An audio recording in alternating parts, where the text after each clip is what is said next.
Aussie. Aussie. Aussie. Angry Aussie. Aussie.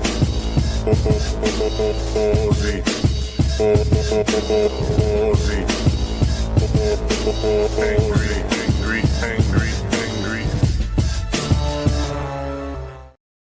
All right. Oh, look at it, straight out the gate. You got it right, Heine. It is Inauguration Day anniversary. US presidents are traditionally sworn in on the 20th of January. And oodalally, haven't we had a hell of a year? Ah, well. What are you going to do? You know, these things bloody sneak up on you. Okay, well, I am going to... I'm looking blue. Okay. Settings different. How's that? Is that less blue? I worried I look too yellow sometimes.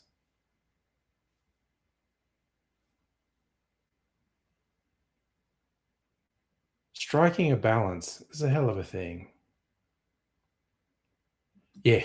No, instantly I knew what you were talking about, Heine, because I changed the setting on my light to be less yellow, but this looks better. Hello, Madam Butterfly. How are you doing? Thank you for the call on that, by the way, Heine. Okay. Quickly shoot the video, just a short, because I want to use it ting I made. Right. Pen back there. But this is going to go here. This is going to go over here.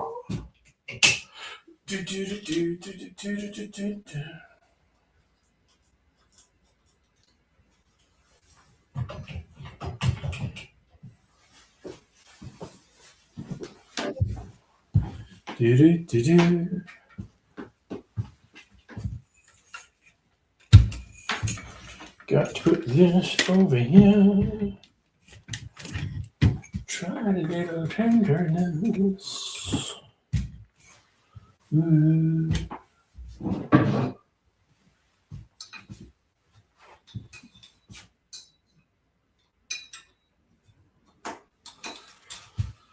Okay, and put this one over here.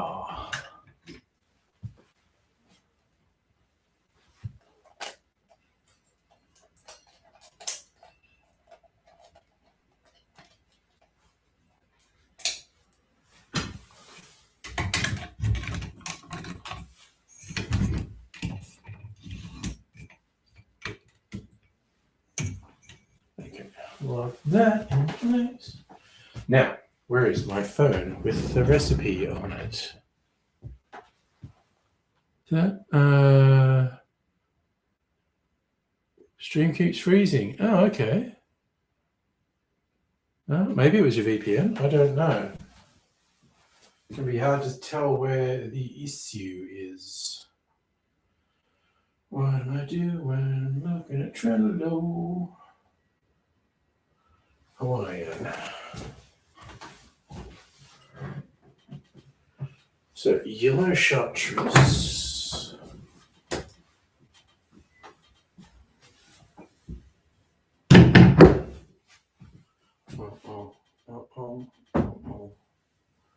Yellow chartreuse and apple brandy. Just hiding down here. Okay, apple brandy. Lime juice.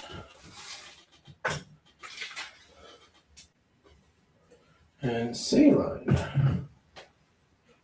Okay. All right. Well, this is one of those things that I picked because I thought it was going to be interesting.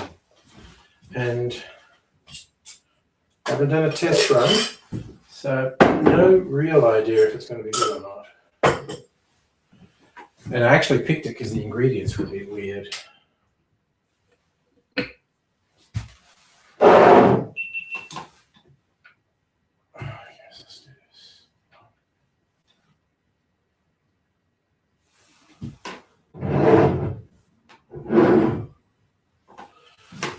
Okay, let's get everything ready.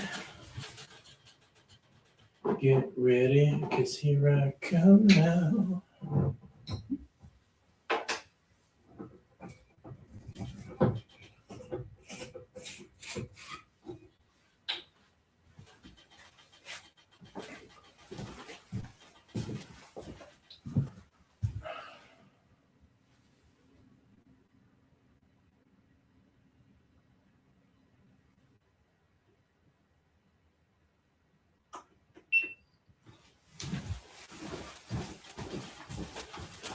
What's going on here?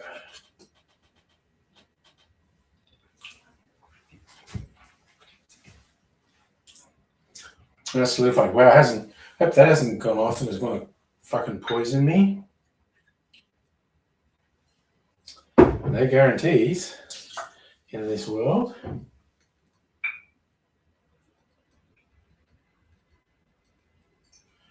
Chartreuse. Lime juice.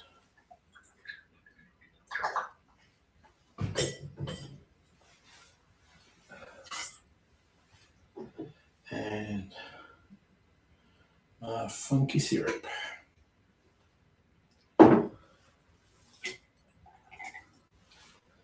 And just for flavors, we do some saline.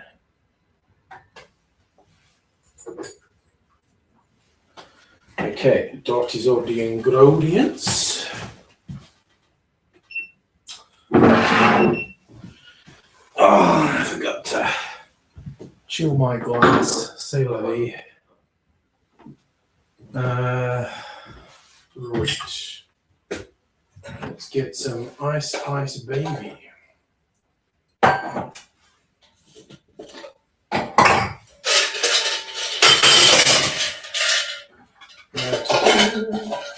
Just one small ice. Okay, let's get ready to shake our booties right down to the ground.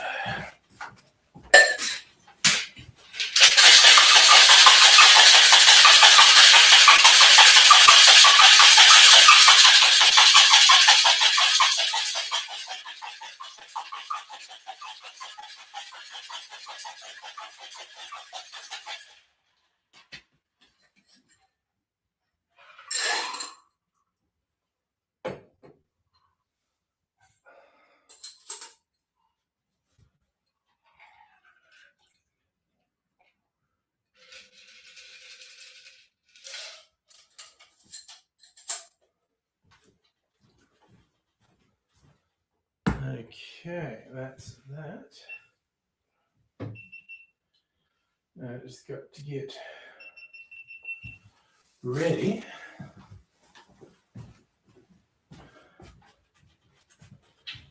to shoot the video. All right. All right. Maybe this you on. All right.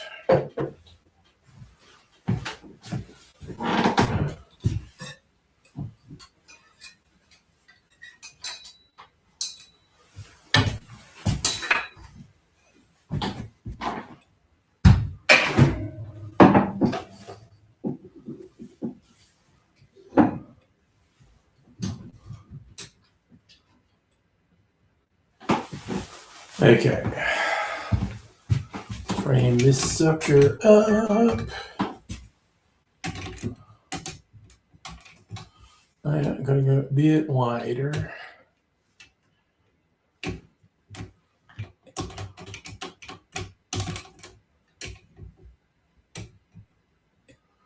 That looks about right.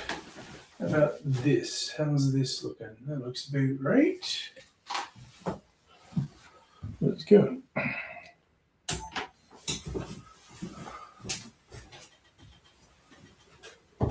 Everything.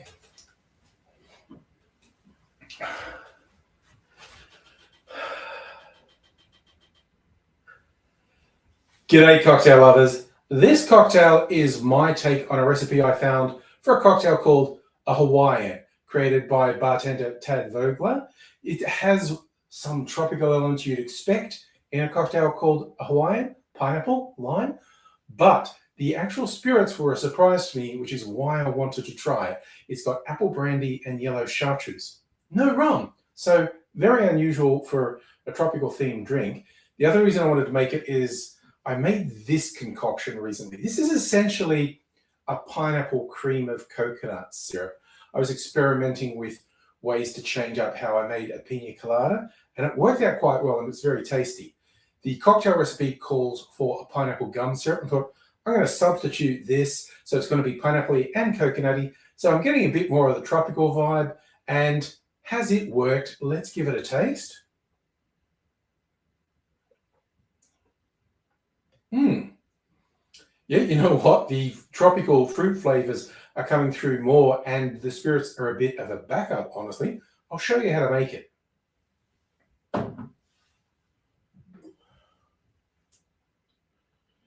In a shaker, put 1.5 ounces or 45 mils of apple brandy, then 1/2 ounce or 15 mils of yellow chartreuse, then 1/2 ounce or 15 mils of lime juice, and then I'm doing 30 mils of my pineapple coconut syrup. And to make the flavors pop, I'm adding 3 drops of saline.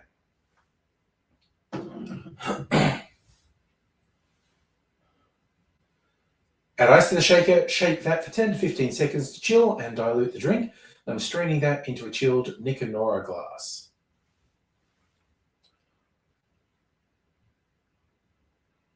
I found the recipe on the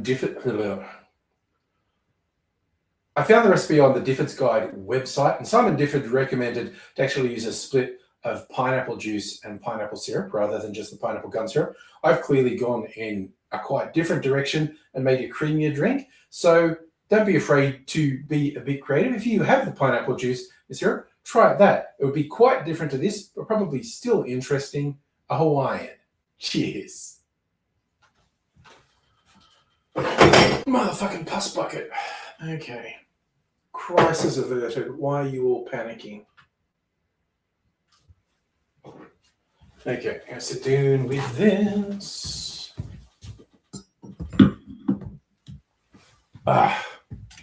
Turn this off. Sit for the videos for the night.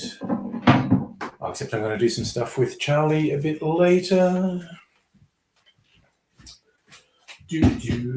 Put that there. Room's starting to cool down now. I put the aircon on before we came in here. No, I don't want to add attachments. We're all good.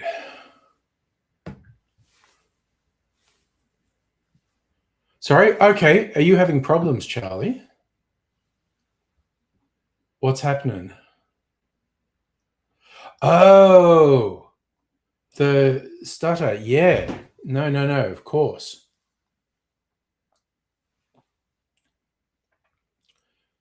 Okay, I'm not getting the usual warning I get if it's at my end. Hello, Shadow Foxy Girl. I am the cocktail godfather. Oh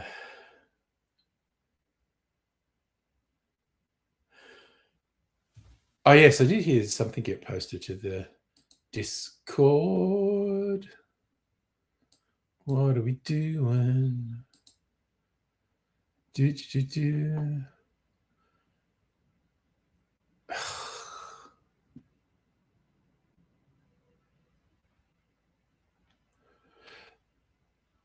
The idea of Chinese manufacturers putting kill switches in their electronic vehicles is a realistic possibility.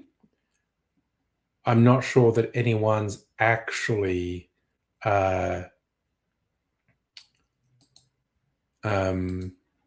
being able to prove it, just because there's an article saying someone's proved it.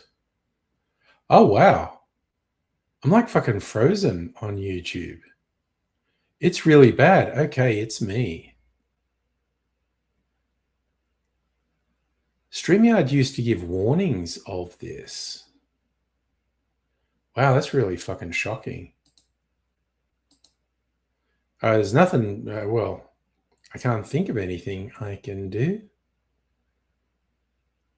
Oh, wait a second. Let me double check something. So, Cats the musical on Sunday night. Man, the whole thing. I can actually. Oh, I'm not sure if I can change the resolution after I've started the stream, Heine. I'm going to check one thing. Give me a second.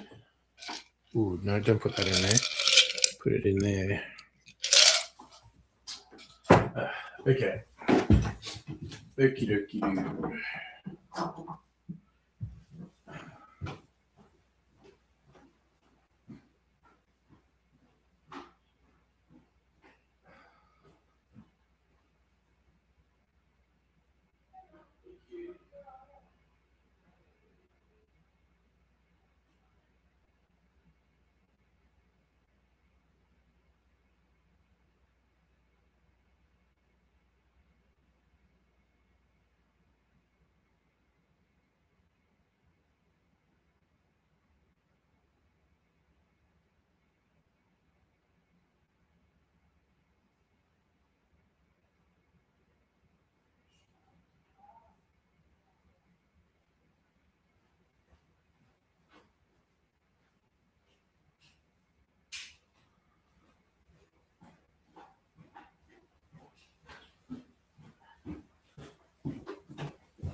Okay, good news potentially. I was uploading a video to YouTube. I thought it had finished before the stream, but it hadn't, and it's going to be finished in a minute or two. So we wait 5 minutes. The problem might go away. So yeah. Okay, I found this cocktail with an absolutely ridiculous name, and I love cocktails with ridiculous names. It's called Appease the Cheese, and it's sake, Geneva, Italicus, and corn whiskey.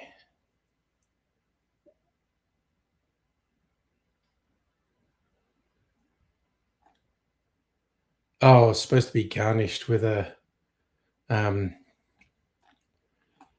cheese-filled olive, a thing I do not have and do not like. Hello, Hannah. How are you? You got a vehicle license now, Justin. Bureaucratic nightmare.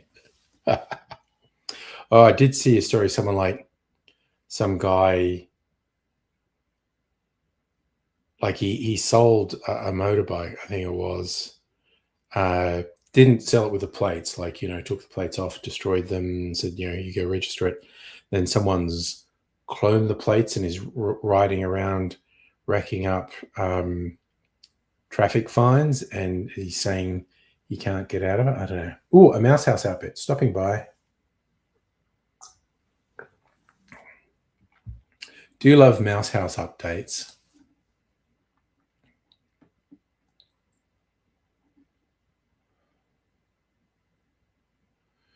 Oh my goodness, this looks fantastic.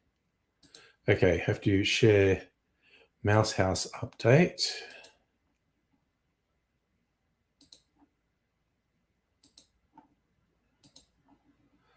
Look at the mouse, so happy in her home. Look at that. I just love all the detail. The window, the lamp, the mat, the bed, the pillow. It's like the pillow and the blanket are separate. My God, that's so cool. I love that. Oh, that is great. Shafa, because of the tennis Sunday after, I bet there were a lot. So you went and saw Cats on Sunday while the tennis was. I bet there were a lot of people in the city.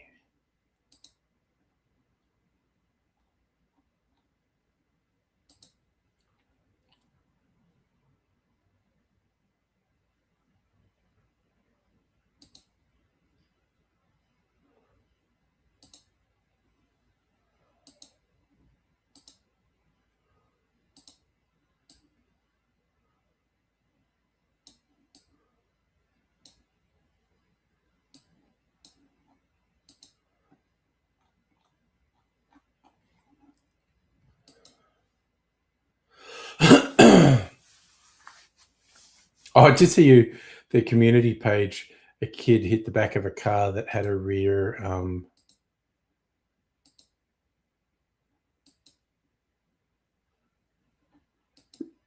camera.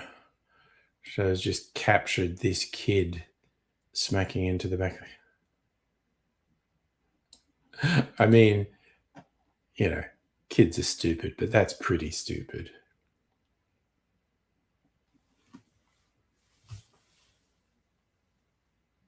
I'm pretty sure I've been in the Melbourne Performing Arts building, but you know.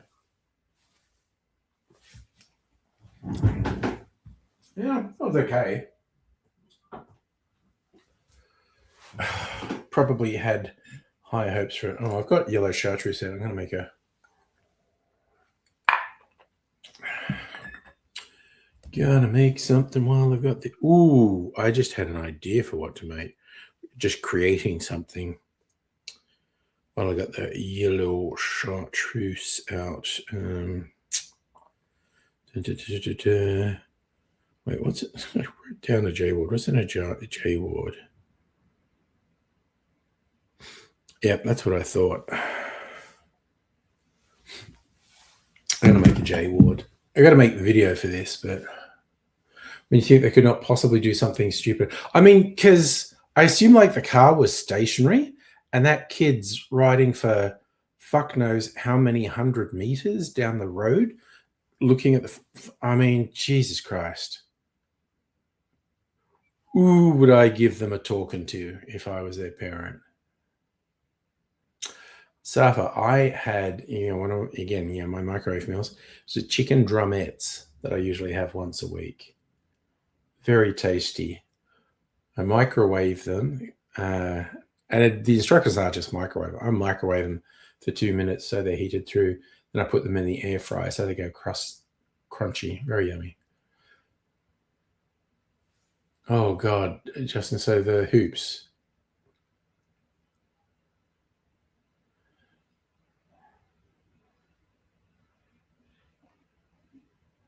As it's a medical report needed thingy. Hannah, if your parents would be pissed they did it, pissed they left her. Oh yeah, no, things would have to happen with that. And look, honestly, I completely understand a kid kind of panicking and scooting off from a situation like that. It's not an excuse, but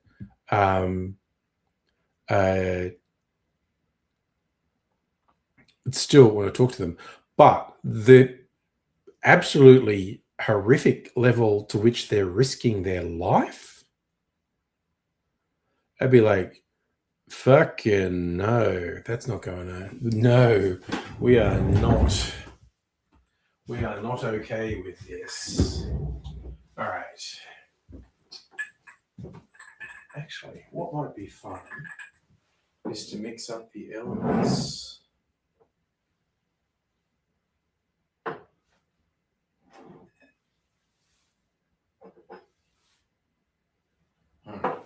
I am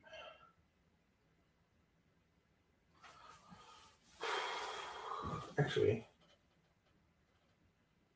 it's Geneva. I should have labeled this.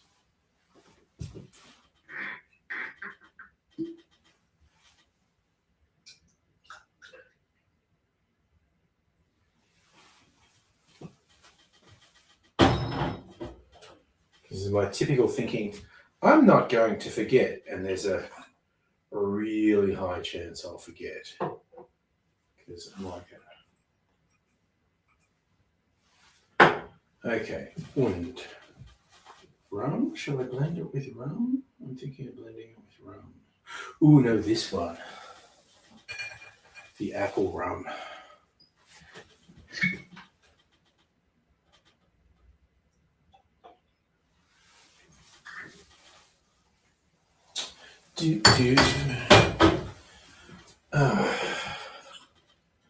And we'll do a little bit of sugar syrup.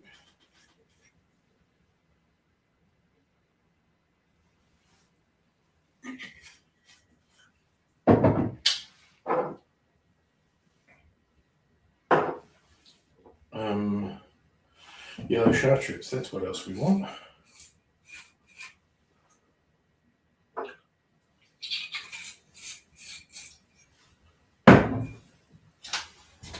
And a couple of dashes of Peychaud's.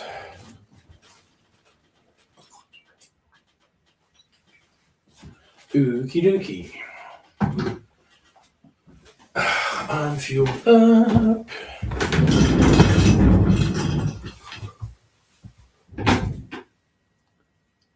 Oh my god. You do seem stuck in a bureaucratic nightmare, Justin. Hannah, your parents would have simply said you can't make smart choices without parental and not be allowed anywhere without parental supervision. Yeah, there would have been a belt involved in my discussion with my parents if I'd been caught doing something that stupid. Not to say I never did anything that stupid. I'm just talking about not getting caught. Cherry time.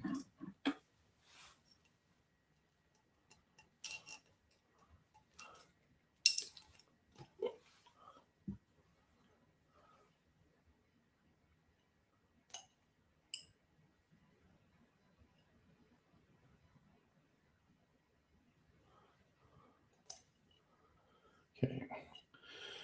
Big old cherry. And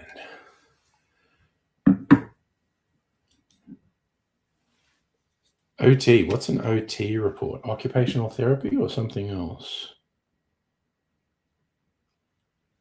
Oh no, extra cherries. What'll I do? I'll eat them. That's what I'll do. Ain't no stopping me.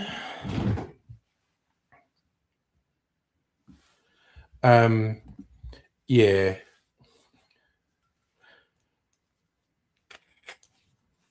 I mean, that whole thing with the kid running into the back of a car because they're looking at their phone while riding the bike is horrific on so many levels. It'd be like, I would imagine bike being taken away very much. It's just like, I'd just be horrified at the stupidity and just terrified at how,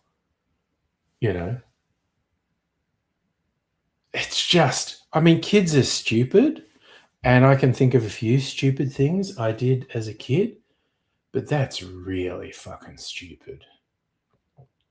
I do like that as a payoff, Justin. Everyone convinces them that it's ridiculous, and they actually process it after putting you through bureaucratic hell.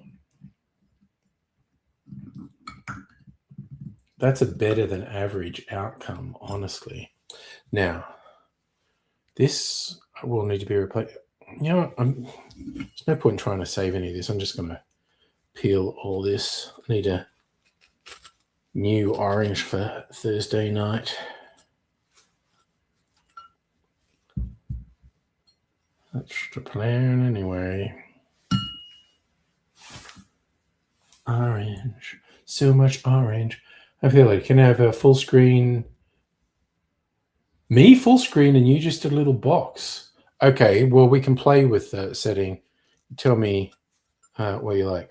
Okay, so was my suspicion correct that the dropouts have stopped now that my video upload is done? Sounds like you're ready to go ahead with it.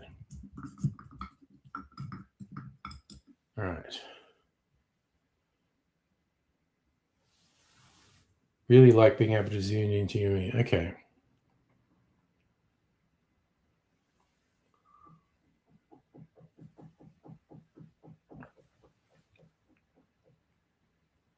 Fucking possums, man. There's this noise. What I assume is happening, like anyone who's had a cat or a dog would have done seen this. When they're scratching and like it's like their paw or the heel hits the ground and it's like tap, tap, tap, tap, tap. Fucking possums living in the ceiling and in the walls. And this thing was scratching and it sounds like knocking on the wall. It's so fucking unsettling. Hello, Harry. Thanks for dropping in to say hello. I'm doing fine. I hope you are too. Okay, Charlie, when we're ready to go, I'll experiment. I'll show you the different layouts we can do, and you can go for it.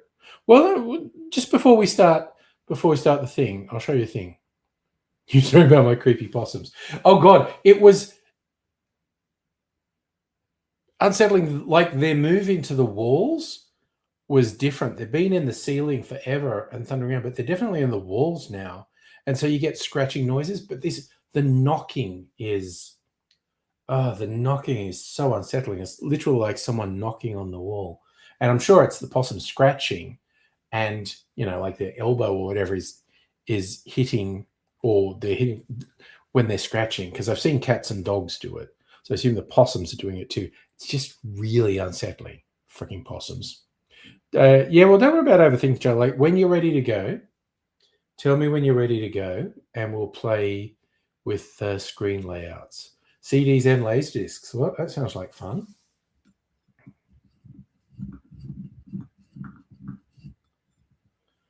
All right, how's this J Ward riff going?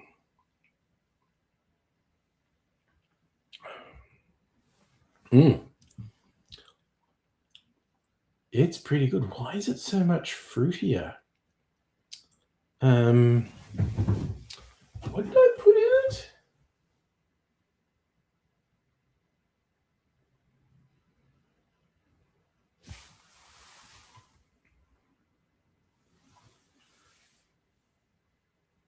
Oh yeah, no. Okay, it was it's the apple pie rum that's giving it that flavor. Excited about to start a new project? Ooh, speaking of which, maybe fill in. I could show you the edited, which was just uploading to YouTube, but it's scheduled for April. I could show you the edited version of the old-fashioned video I made last Friday for Book Movie. Yes. Second video for Book Movie. Wrote an old-fashioned into the book.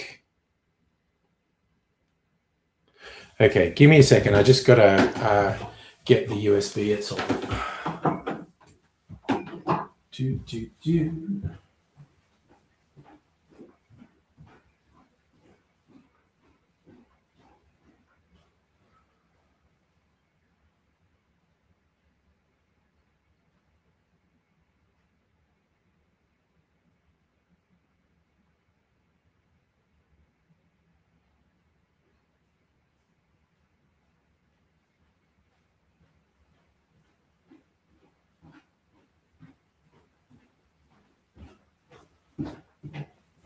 All right.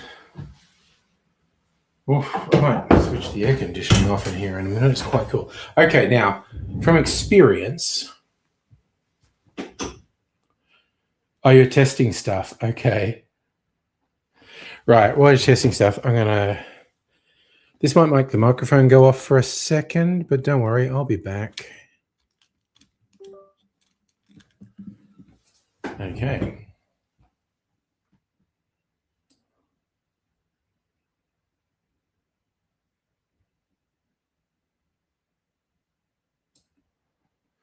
Okay, just got to copy it locally. Well, maybe I don't. Maybe I could have played it from the USB, but I'm going to copy it locally.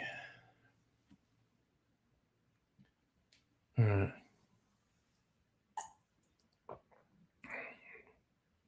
Fuck, this is pretty good. All right. Just still waiting for the video to transfer. 21% complete. Here's a 4K vid, yes. So I'm just going to copy it locally. And then we can play. Just got to try a little tenderness. Ooh. God, I was having such weird problems with my work PCs. It's all because of Windows 11. Various things not working. You fix one thing and something else goes wrong. Technology. Pfft, what good is it? That's what I say. Burn it all. Right, 60% done. It's crawling along, copying it to the local drive. Pretty happy with how this turned out.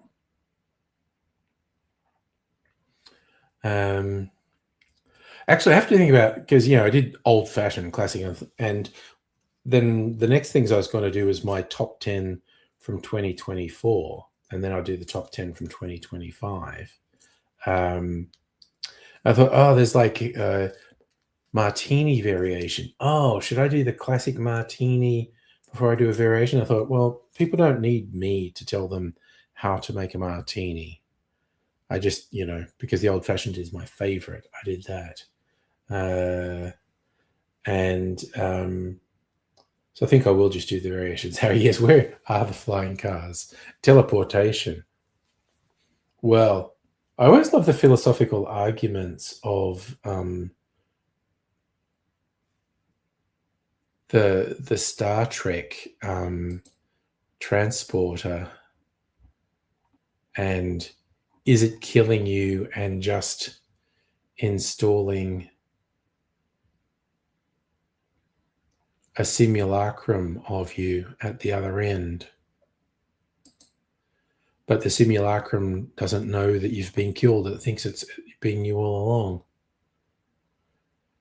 It's an interesting philosophical question about the nature of existence. Anyway, I'm going to show you this video. I should actually open the video. I mean, that would make sense. The old-fashioned is widely regarded as... Okay, just fucking calm down. Okay, where are we? Sharing screens.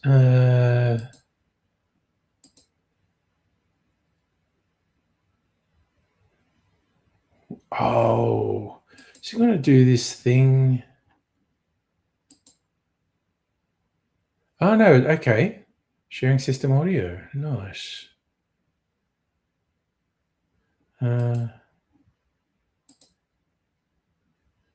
No? Okay.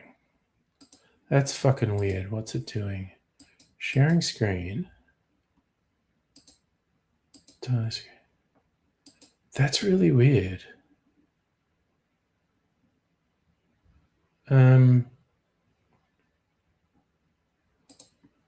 Why is it doing that? I am extremely confused. Hey, Fletcher, how you doing?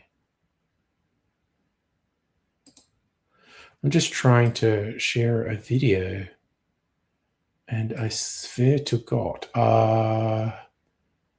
now it's doing it. Okay.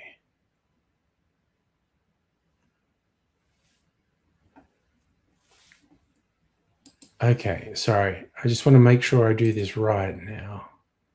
Right about now. Okay, try again. Share system audio. And share. Let's do this. Put me in the little corner. Nobody puts baby in the corner.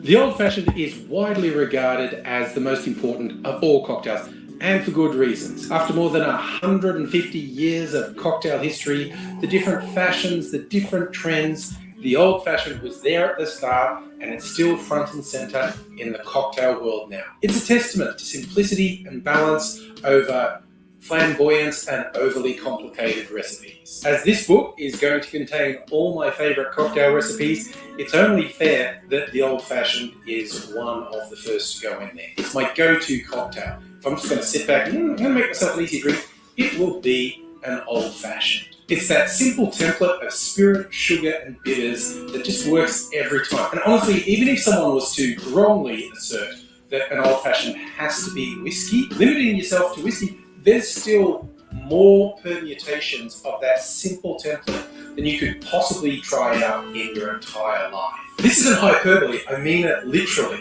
Think about the thousands of whiskies that exist around the world. Then the different types of sugars you could use, and then all the different types of bitters. When you swap those permutations out, even without splitting the base between different whiskies, that's going to be in the millions, the tens of millions, if not more, combinations of spirit, sugar, bitters, and you've still got a unique drink. This is what makes the Old Fashioned such a great cocktail to me. That template is not a restriction. Is it working or not? It's a guide to basically limitless experimentation and exploration. Look, I've seen some really creative and extravagant presentations of an Old Fashioned, usually involving smoke or fire or quite intricate combinations of ingredients. I'm going to keep it pretty simple in here, but the Old Fashioned, it's what you make of it. Take the sugar. What sugar are you going to use in the Old Fashioned? That is not a trivial question. It might seem that way, but there is a huge amount of flexibility. Sugars with different flavors, and also the way you use sugar in the cocktail. The two main ways people use sugar in an Old Fashioned is either a sugar syrup or solid sugar, sugar cube or granulated sugar, and that will be in the bottom of the glass. If you're doing the granulated sugar approach, the standard way to do it is the sugar's in the bottom of the glass, you do a few dashes of bitters, probably a splash of soda water, then muddle that so you've turned the sugar into a paste, and then you'll add the drink and the ice to that. The sugar won't completely dissolve, and the drink will be at different levels of sweetness as you work through it. And that's what some people like. Even the little grit of sugar at the end of the drink, that's the way some people like it. Me, I go for sugar syrup. I go for the sugar syrup not just to avoid the granules of sugar in my drink, but because you can infuse a whole range of flavors into sugar syrup. My favorite homemade brown sugar syrup, it's infused with all the traditional cooking spices like nutmeg, cinnamon, star anise, cloves, all sorts of things, whatever you've got. And I will be making another video giving a detailed explanation of how to do this, but this is my favorite. It's one of the favorite things I've ever made. I suppose if I'm going to talk about ways to build an Old Fashioned, I have to mention Wisconsin style. Look, I don't want to cause trouble. I don't want to dictate to people, but why? I mean, I hear the people in Wisconsin are lovely, really friendly, welcoming, hospitable. Great. Why are you doing that and calling it an Old Fashioned? You know, I want to make it clear. I'm not angry. I'm just disappointed. It isn't even muddling the fruit in the drink that bothers me. You can do that in an Old Fashioned. It can add an interesting aspect to it. But in Wisconsin, they add soda, flavored soda, and not a splash, a lot. That is an Old Fashioned. Give it its own name. Call it a brandy lowball or something. Okay, well, moving on. That is a lost nomenclative battle. Wisconsin, take a good hard look at yourself in the mirror. For this video, I toyed with doing one of the more complex combinations of ingredients for an Old Fashioned. I'm going to keep it fairly simple. I'm going to have a bit of fun. The base whiskey I'm going to use is one of my favorite, Starward's Nova Single Malt. It's 40% ABV, average for whiskeys, but it's good to have a bit more backbone in an Old Fashioned. So I'll be combining it with what's basically my strongest whiskey, a Texas Single Malt from Balcones. It comes in at 66.7% ABV. When it comes to the bitters to use in an Old Fashioned, aromatic bitters are the default, and Angostura is the default aromatic bitters, although makers around the world have their own take on aromatic bitters. But if you're looking to get a bit creative with the bitters in an Old Fashioned, my top recommendations to try out are orange bitters, chocolate bitters, and walnut bitters. I didn't mean those individually, but you can use more than one. In fact, I think I'll do that. Enough talk, let's make our Old Fashioned. In a mixing glass, I am adding 1.5 ounces or 45 mils of my Starward Nova Single Malt Whiskey, then half an ounce or 15 mils of Balcones Cask Strength Single Malt. Then I'm adding around 1/4 ounce or 7.5 mils of my spiced apple brown sugar syrup, doing 2 dashes of aromatic bitters. Like I said, having a bit of fun, I'm going to throw in a dash of chocolate bitters as well. Add ice to the glass, stir that for at least 20 to 25 seconds to get it nicely chilled, and add a little dilution, and I'm straining that into a rocks glass over a big chunk of sexy clear ice. For garnish, I like to go with the classic, express some orange oil over the top, wipe the rim with the peel and drop it right in, then add a maraschino cherry or 2 on a skewer. And there we have our old-fashioned, classic, easy to make, a range of possibilities. I have to admit, I've not made this combination before, so I'm going to give it a taste. As I expected, that works really quite well. Just that little bit of the stronger whiskey gives it a bit more oomph. And I mean, I don't know about you, but I like oomph in my life. That's a technical term, if you've never heard it. This is my little take on the old-fashioned. Nothing outrageous. You can do some quite involved and creative ones. People are coming up with great variations of old-fashions all the time. So never be afraid to experiment. Never listen to anyone who tells you, that's not an old-fashioned because you didn't do this whiskey or you didn't do that. That's how they sound. The people who try and gatekeep, that's how they sound. That's all I hear. That's all I hear. And when I see their comments, when they do, in my head, I hear a voice going, pay no attention to people with weird voices like that. That's all I'm saying. Make yourself an old-fashioned whenever you feel like it, however you feel like it. It's a great drink. It's a classic for a reason. Never lets you down. Well, I'm sure you could come up with something that would let you down. Generally speaking, doesn't let you down. I hope you don't feel let down like this. I'll be back again soon. Cheers. Okie dokie. Stop sharing that. Where are we? Was that like working there? Oh, okay. So quickly, Wisconsin style old fashioned is brandy for a start, and I'm fine with the brandy old fashioned.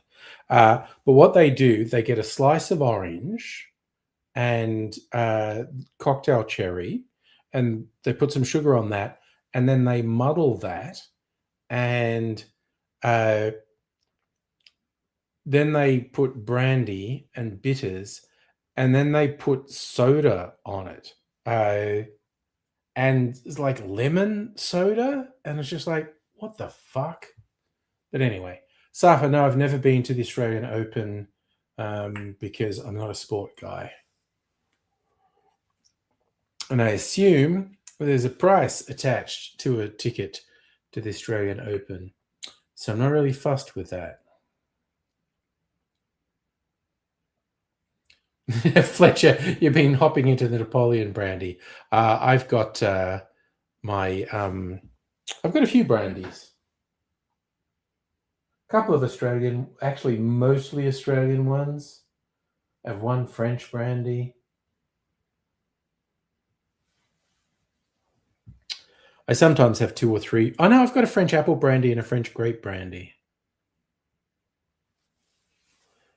I've really watched 8 Australian Opens when that was your job.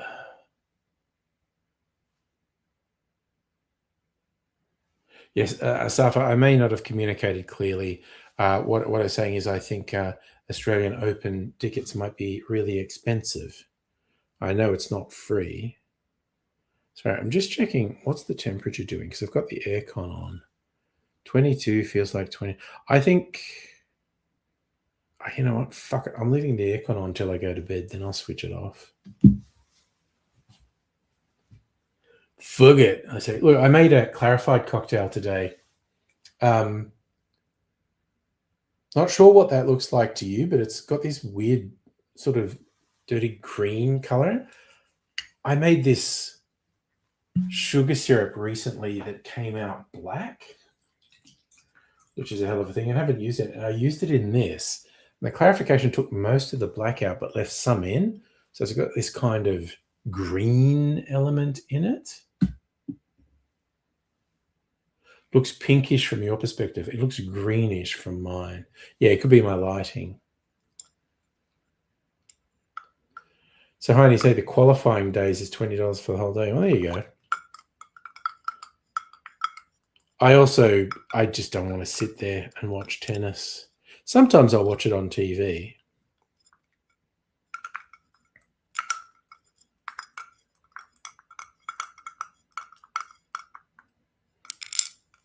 Here's the thing, Home for the Elderly, I thought on doing the videos with you, I looked I thought I looked quite yellow compared to you, and I did have the yellow tint on my ring light, so I didn't have it on when I started, and Heidi just straight away, you look really blue. And okay, so I adjusted it a little. So this is not as yellow as it normally is. So that's the aesthetic decision I'm going with tonight.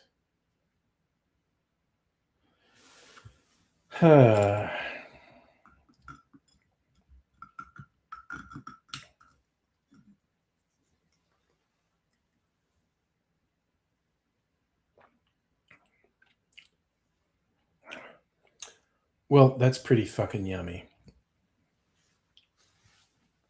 So I made the cocktail with whiskey, amaretto, and brown creme de cacao. Then I did a blend of orange and lemon juice and added it to milk. That is really fucking yummy. Fletcher, have I tried Peachy Lightning? Used to use that on All Saints. Well, the particular light I've got going here can be shifted a couple shades into yellow or a couple shades into blue. So I've just done it. It can be sort of 3 levels of yellow. This is the first level. Normally, I actually have it on the 3rd level of yellow, and I had it on neutral. Like I said, Heine was saying, "Ooh, you look really blue," so I shifted it a little bit. And yes, I think Fletcher is talking about All Saints, the nurse show that used to be on Channel 7. Back in the day, Fletcher's of my vintage.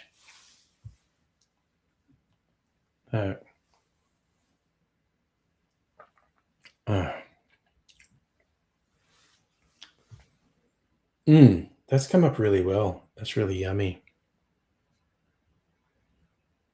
So, that's right. Yeah, William Braun, old school YouTubers. Fletcher, were you a crew, or what were you doing on All Saints?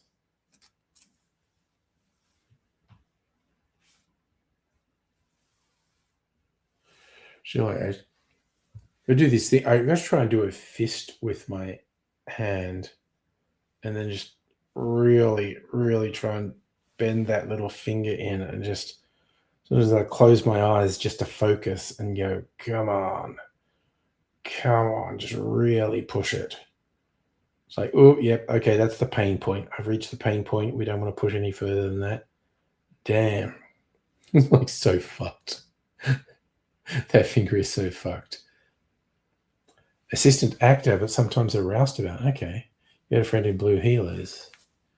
Temp character, scamps around causing trouble in the town. Yeah, I know heaps of people who've done extras work on the various soaps. They employed so many people over the years.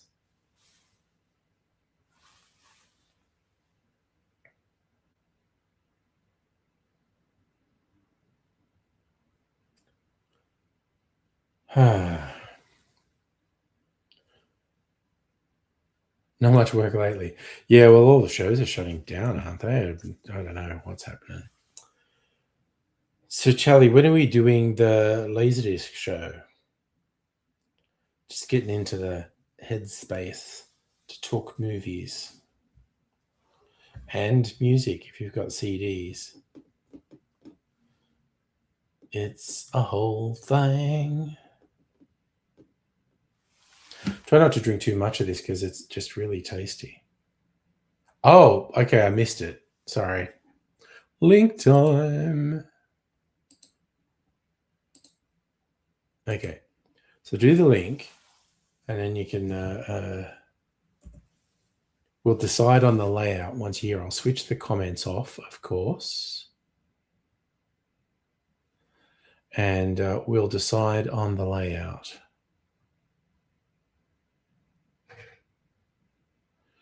Because there's a whole range of things I can do.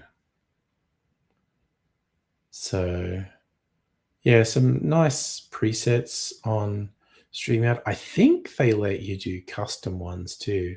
I've never been asked to do it.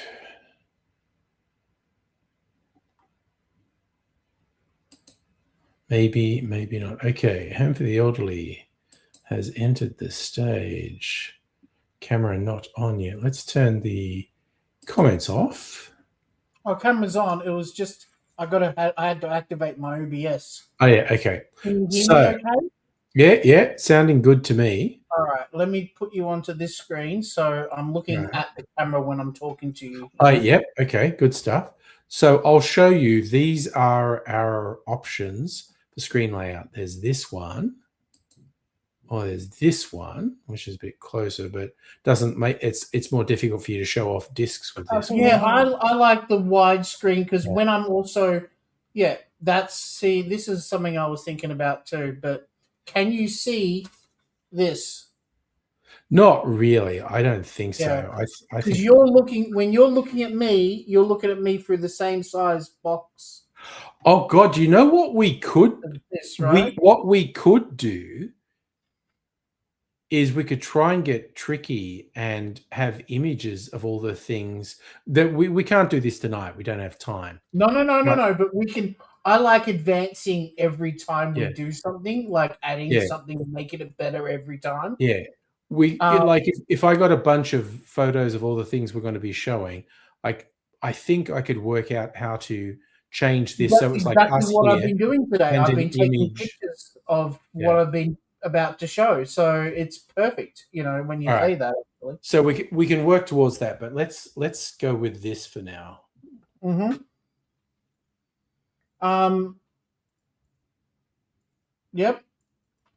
Yep. I like this. This is okay. I'm very red. Is that just the reflection of the screen? I think we have different sort of white balances.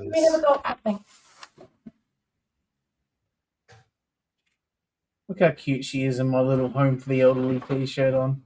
She is, definitely. Nothing is more sexy than a woman who wears your brand t-shirt, like Wearing the merch. that's got to go.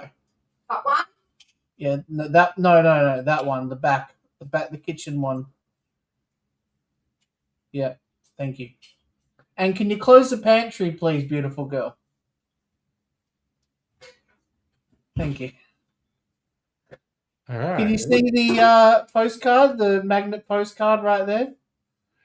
That's you. Yep. Oh, We've got a magnet. it's very small. It's in the background.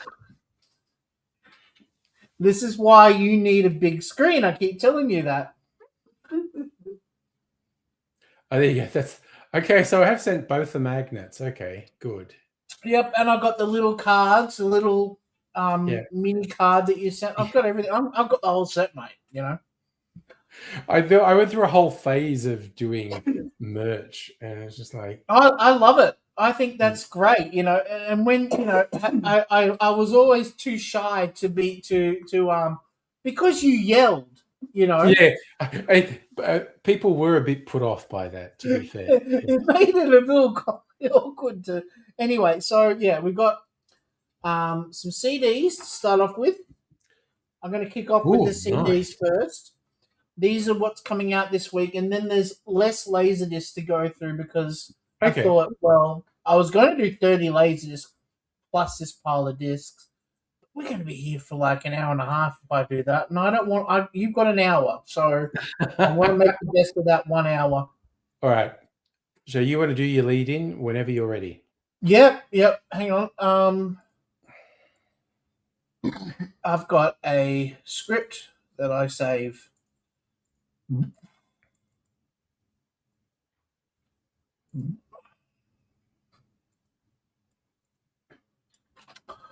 All right, let's do it. This is a whole Laserdisc. We call it that because, well, it's actually called. Sorry, let me start again.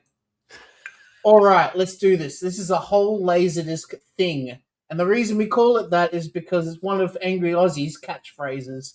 It's a whole thing.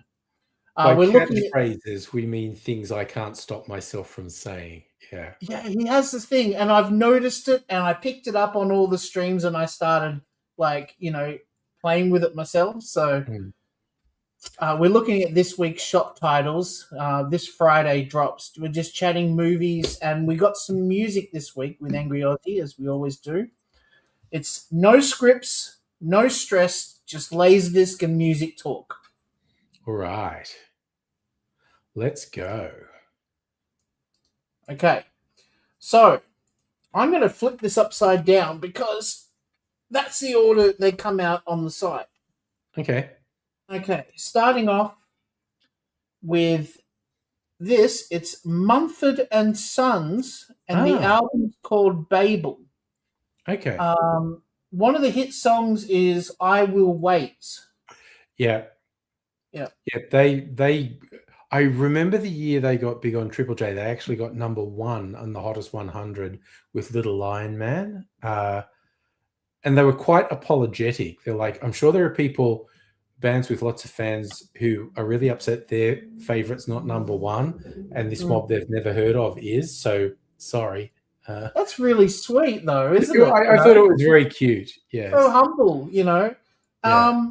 That song was a massive hit. It was everywhere on the radio for ages. I will wait. And there's that great video clip where they had a whole bunch of people from Saturday Night Live do the voiceover and action, which I'll just show on the video right now. And yeah, it's pretty funny, you know. Anyway, moving on to the next one. You know the Gorillas? Yes. You know, this was a side project they did called Monkey Journey to the West.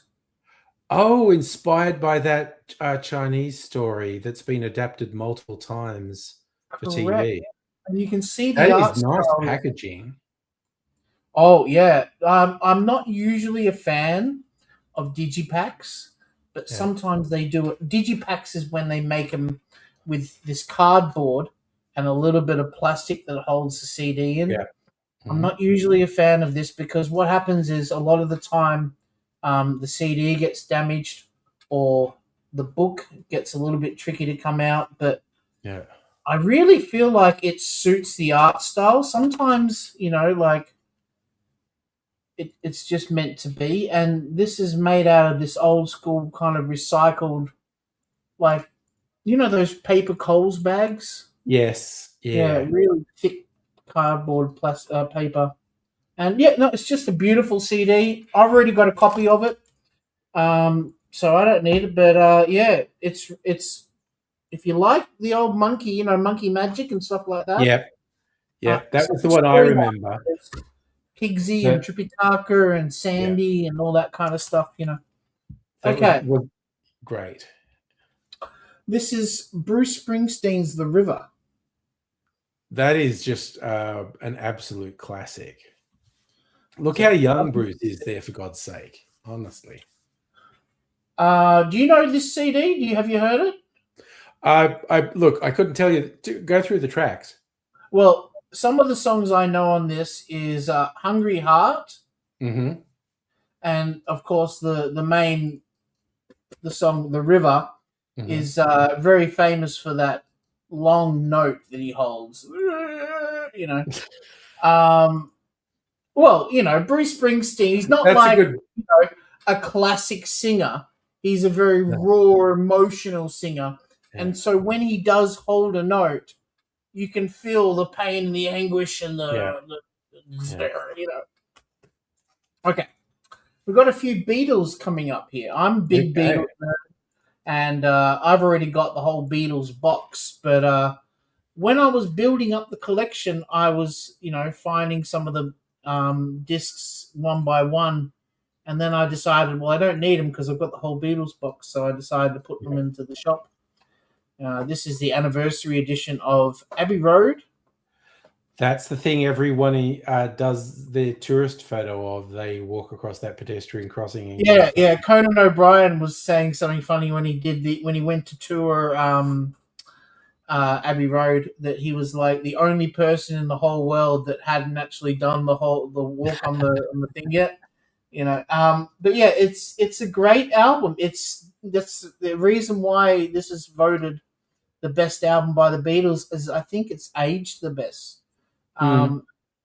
from the hit songs that are on side one, because this is a side one, side two kind of presentation.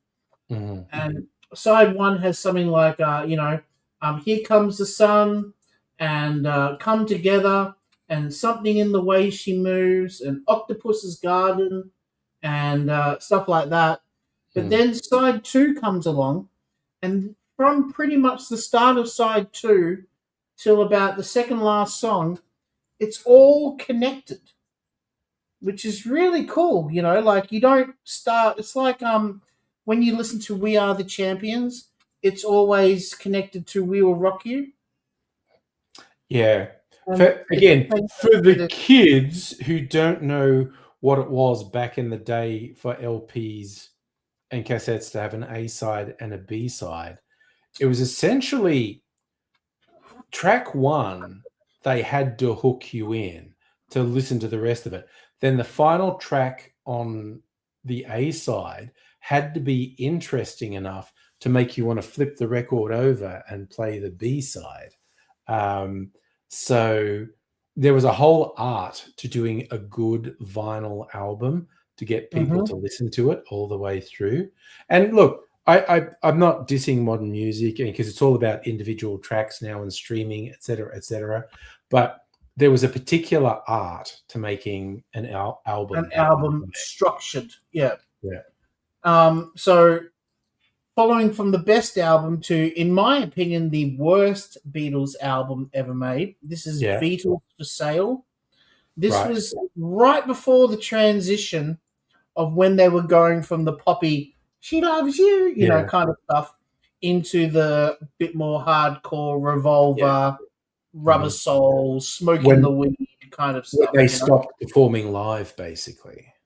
Yeah, they were still. This was the last album that they did where there were live tracks from it. Okay.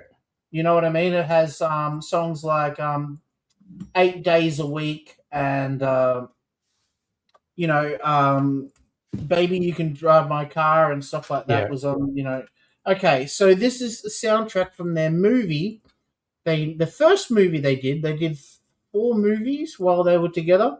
Hard Day's Night, and then Help, the Magical Mystery Tour, which we don't talk about, and then Yellow Submarine.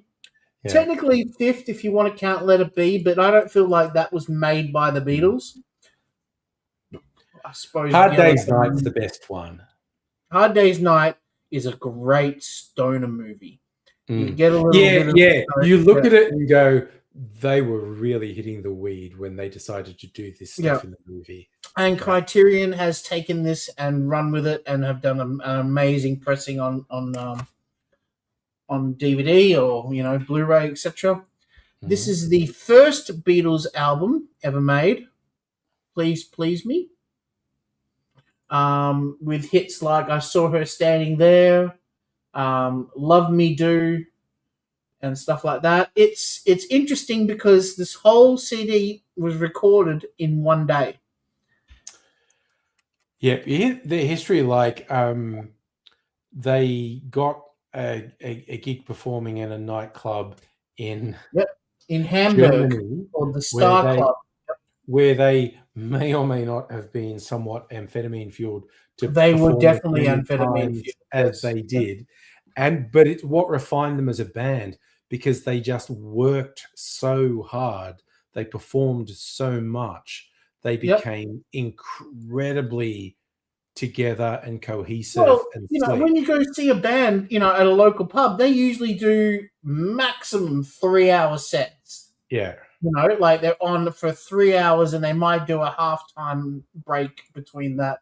The Beatles used to be on for 6 hours a night. I mean, most bands do 45 minutes, honestly. But you're lucky to find a band willing to do 3 hours. Yeah. And but they credit that really brutal regime at that club with what made them what they are because they just worked so hard. Yeah. And it's the same for INXS. INXS were the band what they are, I think, because of the massive amount of grinding they did. Like anyone who's a good gamer or anybody who's good at a certain job, grinding, just Gotta doing grind. it, doing it, and doing it, and doing Yeah. it. You end up it becomes second nature. Yeah. This is their most famous CD of all time. This is the Sgt. Pepper's Lonely Hearts Club Band album, available on Home for the Elderly. This includes the booklet, which is very famous for having all these little things you can cut out, and it makes a little mini stage that you can have the Beatles perform on and stuff like that, and sing Very along to the nice sing.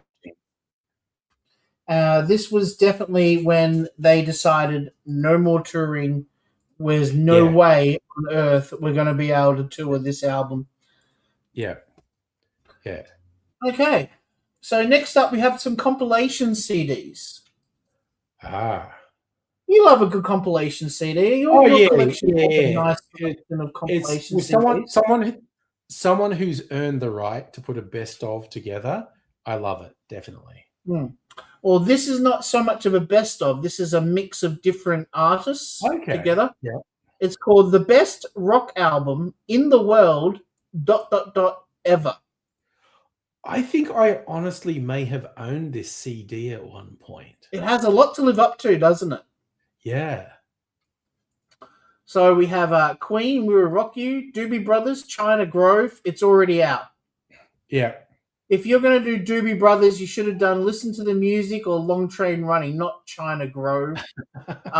AC/DC, TNT, Lenny Kravitz, Are You Gonna Go My Way, Iggy Pop, Real Wild Child, the theme from Rage, Run DMC, Walk This Way, Thin Lizzy, The Boys Are Back in Town, U2, Pride in the Name of Love, T-Rex, Get It On, Alex Cooper, School's Out, ZZ Top, Give Me All Your Lovin'. Anyway, so that's the first section of 2 CDs. I'm not going to read out every single track. Yeah.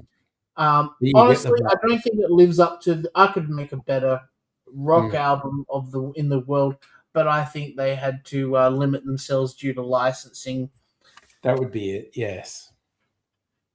Following that, we have another compilation one, Rocktober 2010. So is that all material that was released in 2010? No. This is another one of those greatest hits of all time. Okay. David Bowie, The Genie. Cold Chisel, Forever Now. Tom Cochrane, Life is a Highway. Cheap Trick, Dream Police. This is a better greatest hits than the other one was. Eagle Eyed Cherry, Save Tonight. The Hooters, And We Danced. Love that song. White Snake, Here I Go Again. Eskimo Joe, Foreign Land. See, I would have picked on Black.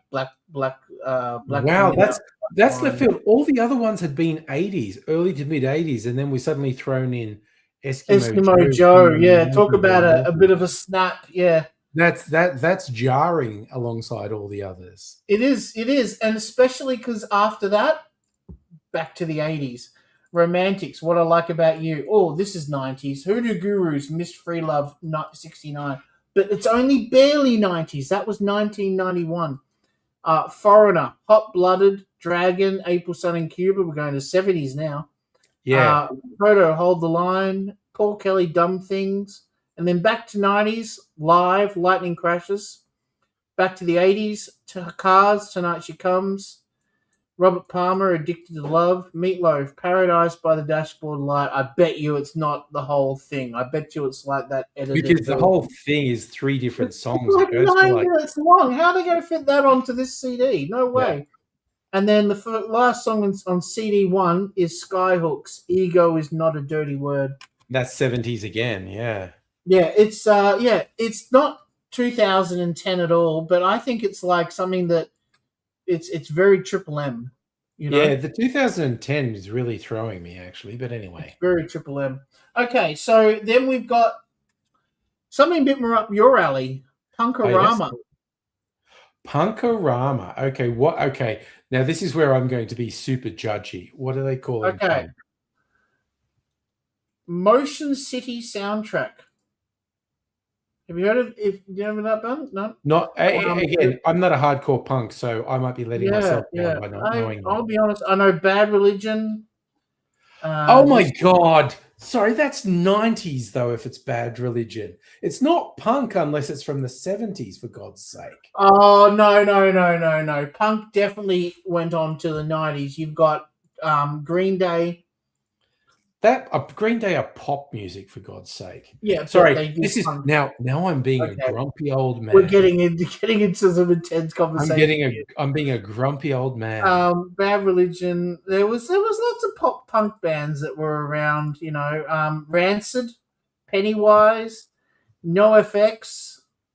NoFX was one of the better punk bands around, and they were 90s. There is that. Oh, okay. Sorry, Okay, I'm just absolutely Offspring. Would you call them punk? Who? Offspring. Sorry. No, this is what a millennial calls punk. Is all I'm saying. Bloody freaking da!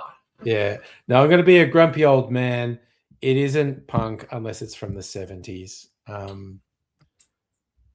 So that's call it pop punk or whatever they were calling it in the 90s, but I think punk did evolve over the years. It changed, but it didn't stop being punk. You know, there was a difference between grunge and alternative and punk, you know? Yep. There were variations of punk, like you just said. There's pop punk and stuff like that. Yeah. But you're right. But overall, I feel like, you know, okay. Anyway, I'm not going to push this on you. I can see you. Look, a lot of artists on that CD are very good. I'm just arguing the naming of it. But anyway. Yeah. Okay, so moving on, we have Skater Rock. So is this going to be real 90s again? Yeah, well, we got Blink-182, I Miss You, Don't Waste Your Time on Me. Then we got Fountains of Wayne, Stacy's Mom Has Got a Good Bum. Fountains of Wayne were very funny. I love it. And then your favorite singer, Avril Lavigne. Yeah. Skater Boy. The Rasmus, In the Shadows. That was a good song. Ooh. Papa Roach, She Loves Me Not. Obi Trice, Got Some Teeth. Pink, Trouble. This is one of those CDs you put on when you're sick of the soundtrack on Tony Hawk Pro Skater. It's exactly the same kind of music, but it's like different tracks, you know? Yep. I'm down. Yeah, I could keep going, but look, there's a picture on the website. Go to the back. The second picture will show. Pardon me. Sorry, I'm drinking beer. The second picture will show the back cover, and you can see all the song titles on Friday. Anyway, next CD is called The Hits of 89 Volume 3. All right. Okay, we're going into full-blown angry territory here. Yeah, no, this is my territory here. Kicking off with Telephone Booth by Ian Moss, Dress for Success, Roxette. Yeah. Can I Get a Witness, Sam Brown. Love Dimension by Kate Sobrano. One More River by James Rain. Sweet Guy by Paul Kelly and the Messengers. Rooms on Fire by Stevie Nicks. I don't remember that song. This is much more top 40 than my tastes, but yeah. All I Want Is You by U2. That was a beautiful song. Yeah. Then we got some Johnny Diesel, some Easterhouse, Nick Barker and the Reptiles, 38 Special, I Want It All by Queen, Natalie Cole, Soul to Soul, and it finishes off with Funky Cold Medina by Tone Loc. Oh, God. What are these two songs that sounded exactly the same? Yeah, Funky Cold Medina and Wild Thing. I get them always mixed up. But they sound exactly the same. Yeah, they've both got the dun. It's just like, oh my God. Okay, sure. The other thing. All right. I did start this video with a cocktail. Now I'm just drinking mineral water, so I stay conscious for the rest of the video. Okay, well, I'll try to speed it up so we keep you conscious. Sorry. Okay, then we've got Chilled Ibiza. This will definitely wind down the consciousness for you. When you These wanna are relax. usually really good compilations. And if you own a cafe, these are great. Yeah, that's cafe music. That's what that is. That is really And we've good got a cafe whole music. heap of these chill out in Ibiza Yeah. albums. You Yeah. know, like And I'm not even going to bother reading the tracks because Yeah. no one. No one knows. I used to get Ministry of Sound compilations as well. Yeah, they see the problem with the Ministry of Sound is they were limited with license, and they had to. It's like Sony. Sony owned Frenzal Rom. Okay. Yeah. And when a compilation album went to Sony and said, "Hey, we need these songs that are number one hits," they said, "Okay, as long as you put on Frenzal Rom." Right? The act that we want Don't to get me push. wrong, Frenzal Rom are great. Yeah, I quite punk enjoyed band. Frenzal Rom. Yeah. You know, they're a good punk band. But nonetheless, it wasn't a big selling product. You know, they weren't a big. They were they weren't about making money. You know, they were about providing music. You know, trivia: their name is a mispronunciation of a lens that was used on lighting in rock shows. It was a Fresnel Rom. Okay. I remember there's a particular sort of video. lens called a Fresnel, which is on a lot of lights in live shows. I'm sure I read that their name was a mispronunciation of a light that was used in rock gigs. When you do live streams, you often theme them around a interesting tidbit of information or an event that happened that day in history and stuff like that. Yeah, I like themes. We did a live stream once that was about Frenzal Rom and how it was named differently from it, or similar to the band or something like that. I think that came from me looking at On This Day things it was like a patent was granted for a particular sort of light. Right. And which is how Frenzal Rom got their name, by mispronouncing the name of this light. I think that's what it was. All right, let's start off with some Laserdiscs, eh? Yes. We've gone from audio to video. This section done. Yeah, get in there, grab some music. There's tons more music already in the shop, but I just thought, let's get some more tunes out there. I've got definitely room now. So last week I couldn't find Empire Strikes Back. You remember I was showing you Star Wars and Return of the Jedi? Well, they sold like that, like within 3 minutes of me putting the listing up. So this week, grab Damien. Look, there's that too. That'll last 5 seconds once it's live. Yeah. Oh, the boys are quick, eh? When they're like 3:00 every Friday. Or 6 p.m. on your time. Yeah. Okay, here's one I want you to talk about a bit, please. Oh, Alfred Hitchcock's Psycho. Okay. This is one of a number of slasher films that were inspired by the same real life killer. And I think it was, oh God, what was the real guy's name? But anyway, that's a whole psychological study. It is a good film. It's in black and white, and that's probably the only reason he got away with the amount of blood that's in it, because it's in black and white. I think if Psycho had been in color, it would have been censored. Like the amount of blood, the famous shower scene would have been cut if it was in color. But because it was in black and white, it wasn't quite as graphic. Yeah, that's how Kill Bill got around the censorship as well. Yeah.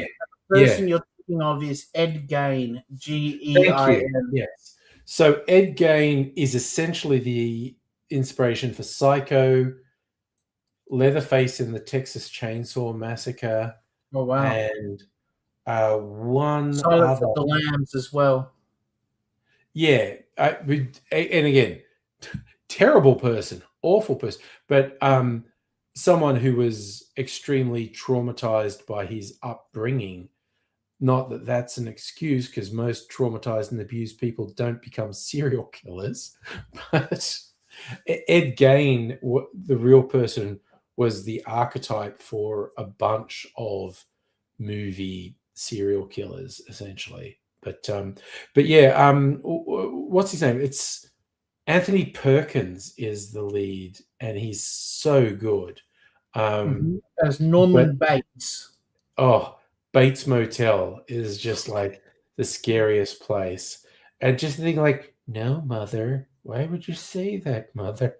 You like the movie overall, don't you? Have you seen it? Oh yeah, it's a great movie. It's a very good movie.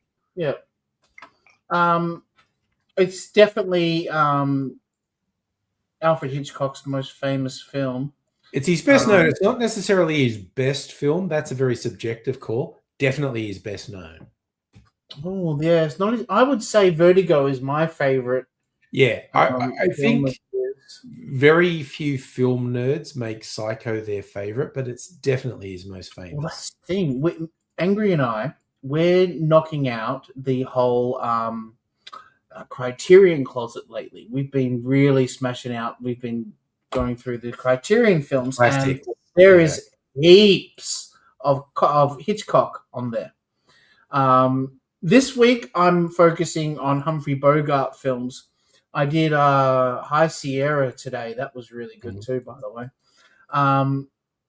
But yeah, I'm looking forward to watching more of these Hitchcock films. I've only done The Rope, Frenzy, Psycho, and Rearview Mirror, and what's the one with is it? Yeah, Running Away from the Plane. North by Northwest. North by Northwest. That's my favorite, because it's the whole thing with the guys going, "What is happening? Why are all these things happening to me?" Yeah, it is really good. Cary Grant. Charade had that whole vibe as well, like that too. Like, yeah. No, really cool. Anyway, we're moving on. Sorry, we got sidetracked. Oh my god, Top Gun. Okay. One of the greatest intros to a movie ever made. It's still, there's a version of this, not this one. This is stereo. Yeah. But you can get an AC3 version of this Laserdisc that supports rear speakers. Oh, okay. And during the intro of Highway to the Danger Zone, where the planes take off and stuff like that, you get the plane moving around you. Neck stand up. It's thrilling, you know. Okay. And all it is just a bunch of planes taking off. It's so rudimental for their kind of job, but yeah. I'm gonna be the guy on the aircraft carrier when Maverick flies through. Trying to drink his coffee, and Maverick does a really low fly. Yeah, does his flyby really close. Yeah. Oh, mate, and really fun movie. Great music and great adventure. It's such a simple structure as well. Like, you could definitely, a 5-year-old could write a movie that's similar to Top Gun, but it's not about that. It's about the excitement and the simplicity is part of what makes that film great. You know? It's really well structured. It's really well shot. It's really well acted. Extremely gay beach volleyball scene. I forgot about how did I not mention the gay beach volleyball? Oh my god, yes. And that's not said in a detrimental way. That's just objectively. Same as in Maverick, Top Gun, the shirtless beach football game is just like, oh, okay. A little bit of trivia for you. And I don't know if I'm going to keep this in the video or not, but I thought I'm going to say it anyway. Okay. Okay, so Val Kilmer used to go out with Cher Cher, Okay. right? Right Yeah. after Top Secret came out. Okay. And then they broke up, and Tom Cruise was hanging out with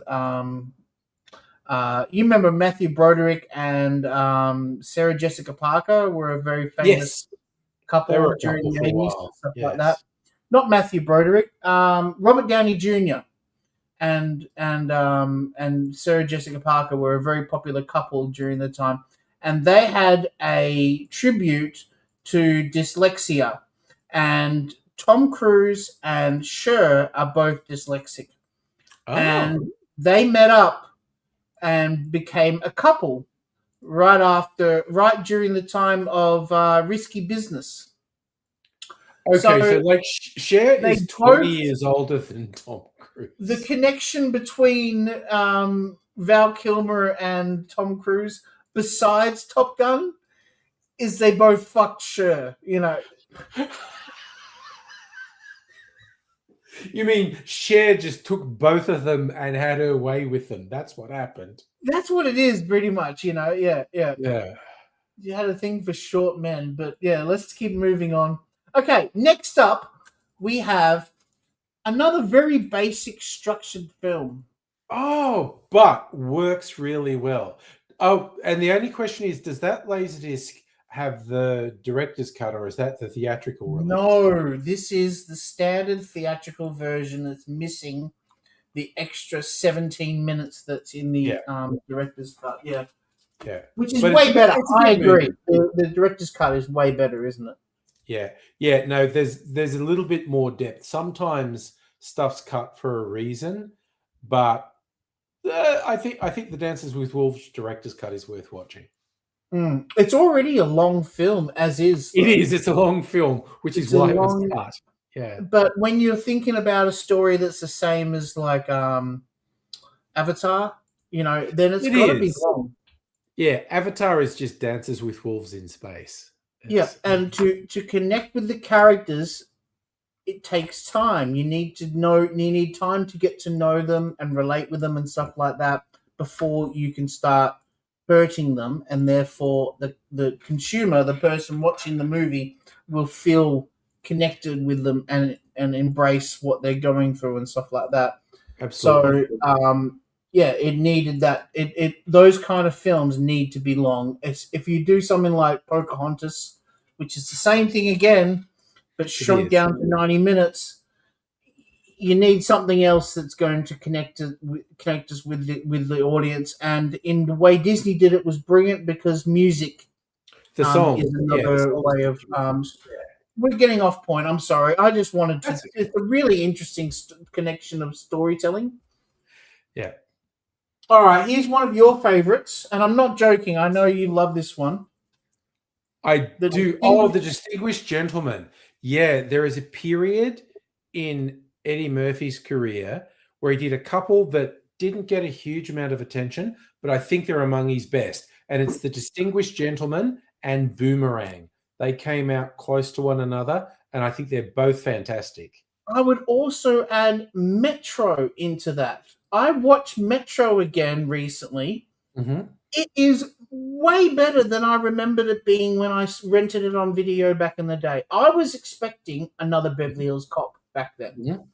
But when you're not looking at the film like it's another Beverly Hills Cop and you're just embracing it for the action adventure film that it is, fun movie, really good. Has moments where they've tried to shove a whole bunch of Beverly Hills Cop shit into it, but don't look at it like that. Look at it like it's its own product. And like a lot of people say, oh, if that movie just didn't have that brand name attached to it, like if it was a Ghostbusters-ish kind of movie, but it wasn't called Ghostbusters, I would have enjoyed it a lot more.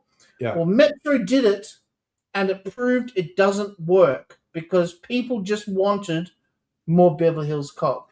Yeah. But I'll throw in Distinguished Gentleman, extremely unlike Beverly Hills Cop. It's a political comedy. Eddie plays basically a con man who comes up with a con to get elected to Congress. which succeeds. And then there's all this political satire of a con man being in Congress and realizing everyone in Congress is actually more corrupt than he is. It's very Right. funny. Not very subtle, but it's a very funny political satire. And there's a system to it. There's a hierarchy that you cannot Yes. overstep. And he comes up with a plan to work his way into the hierarchy. Yeah, It's really funny. yeah. It is real. It's And it's quite so well insightful. written. Yeah.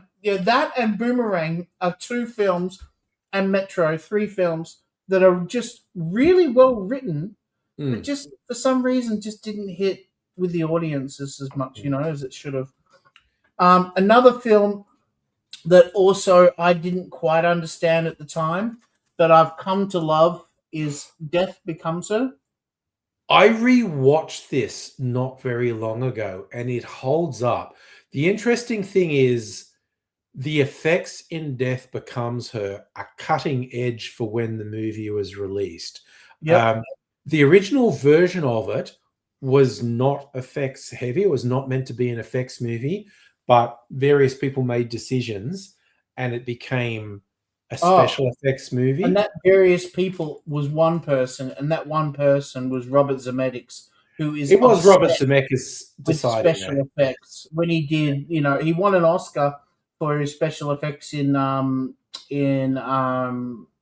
Forrest Gump, but also was advancing special effects beyond anyone else in the making of Back to the Future 2 by Yeah. having multiple cameras running Yeah. through computers that would do the same thing exactly again, but also later on using actors with lots of dots on their faces that they could Yes.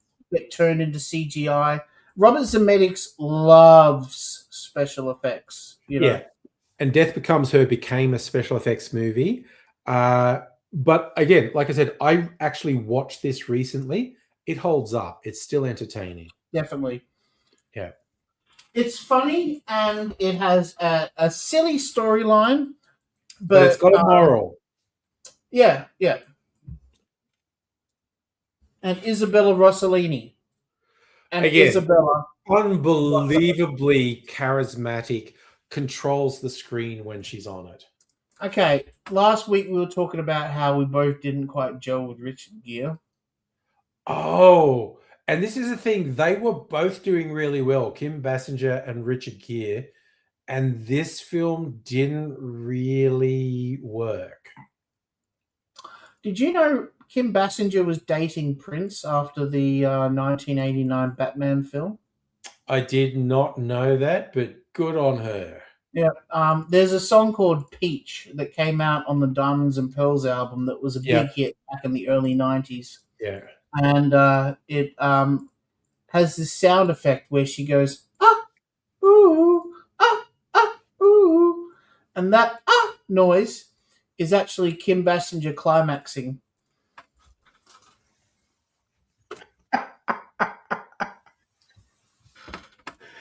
And it's just a little bit of tidbit information that who would have thought,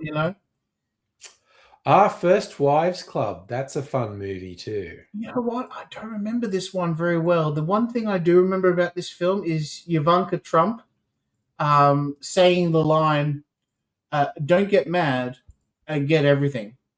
Yeah. Yeah. No, that's an entertaining movie, that one.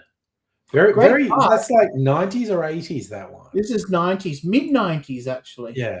Yeah, 94 this one came out.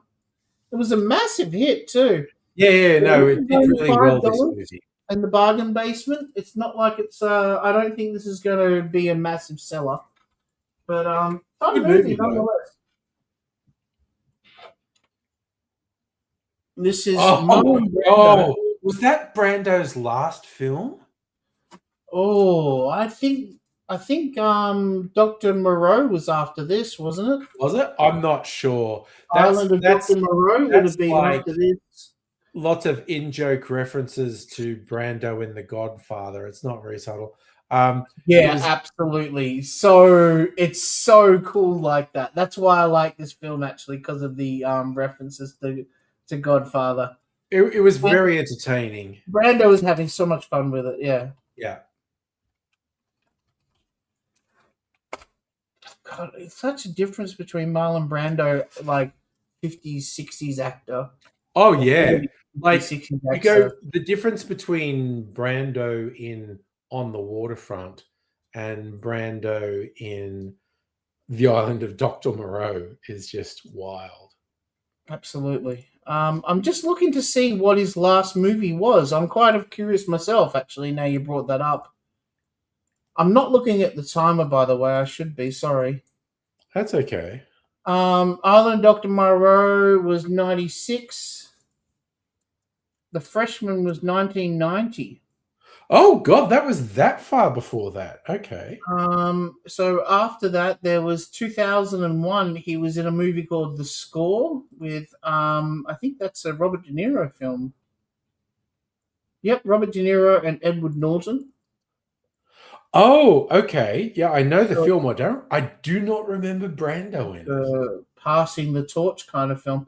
And then the same year, he was in a Michael Jackson music video called You Rock My World. Sure, why not? Well, you heard the famous story about Brando, Liz Taylor, and Michael Jackson driving on 9/11, don't you? No, I don't know that story. I'll tell it another time. We're going to move on. Sorry. All right, keep moving. Yeah, I'll talk to you on Friday about that one. Okay. Okay, I don't think I've ever watched this movie begin. Premise medicine. Sean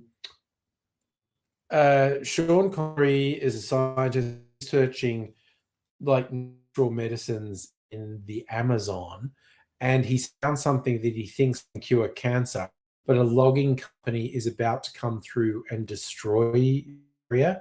So it's basically it's an unsubtle, if admirable, ecological message of don't destroy Gully the Amazon because you don't know what you're losing.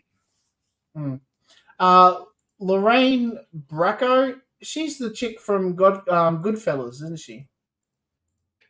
Yeah, she has a few good TV and movie roles. Yeah. She never became a huge star, but she does some good stuff.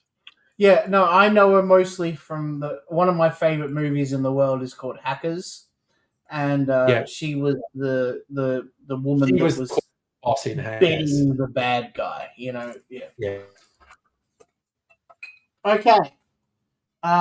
Next up is Bette Midler and Lily Tremaine in Big Business. Again, this is what I don't think I've seen. It was pretty high profile when it came out because they played two roles each. If memory serves me well, yes, it's directed by Jim Abrahams, who made the Hot Shot films and stuff like that. You know, the A and Zaz. You know, you're having connection issues. Is anyone else noticing that in YouTube world? Oh, is it doing it again? Sorry, we didn't want that. No. It's not so much stopping and starting. At least I can put up with this. Okay. I'm just quickly going to check the.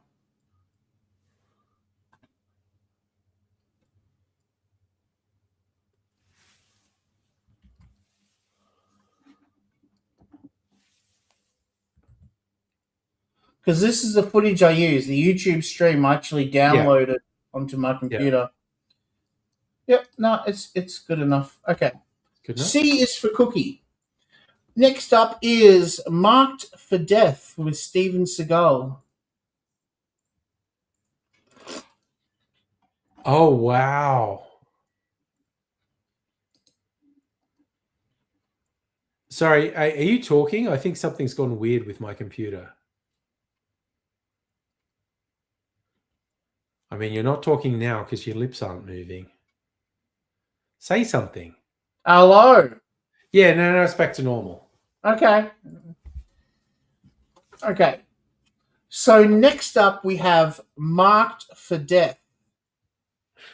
I'm not a big Seagal fan, so I don't know where this fits into the Seagal genre. You know what it is with Steven Seagal, and the same goes with, I think we talked about this recently with Jean-Claude Van Damme films.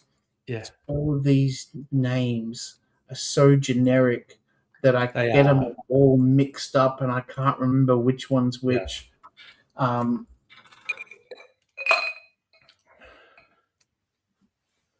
but I think that's Seagal in his prime, as opposed to So the this really is embarrassing yeah, ones. he did this is later. Steven Seagal in Jamaica, killing black people. As he does. Yeah. Okay. As he does well, you know. Yeah. Not just that, but he loves breaking appendages. Have you noticed when you watch a Steven Seagal film, it's just like everyone's getting their arm bent backwards, you know? Yeah. Yeah. No, he had a couple of sort of moves, but yeah. Okay, here's one I'm sure you'll be able to talk about. Oh, Mel Gibson as Hamlet. He is actually quite good, because here's the thing. Okay, so I did theatre in college. I did Shakespeare. I love Shakespeare. Hamlet is normally played as subtle and tortured and whatnot.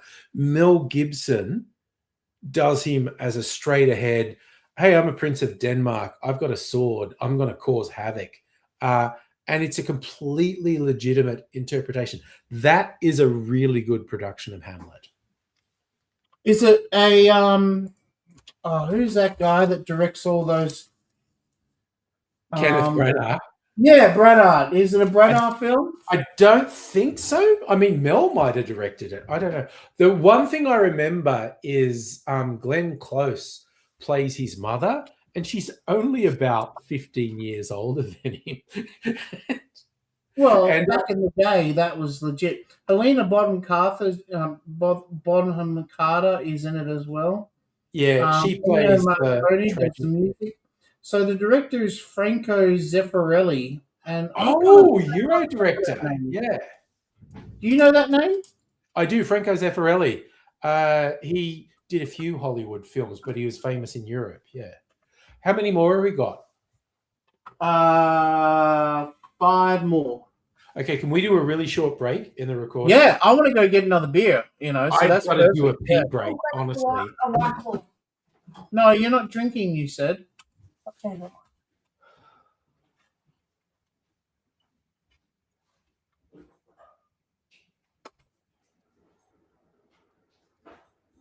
Oh, he did an old school version of Romeo and Juliet too.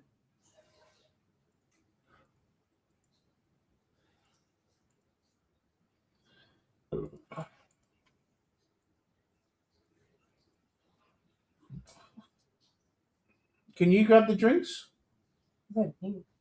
Yeah, but can you grab the drinks?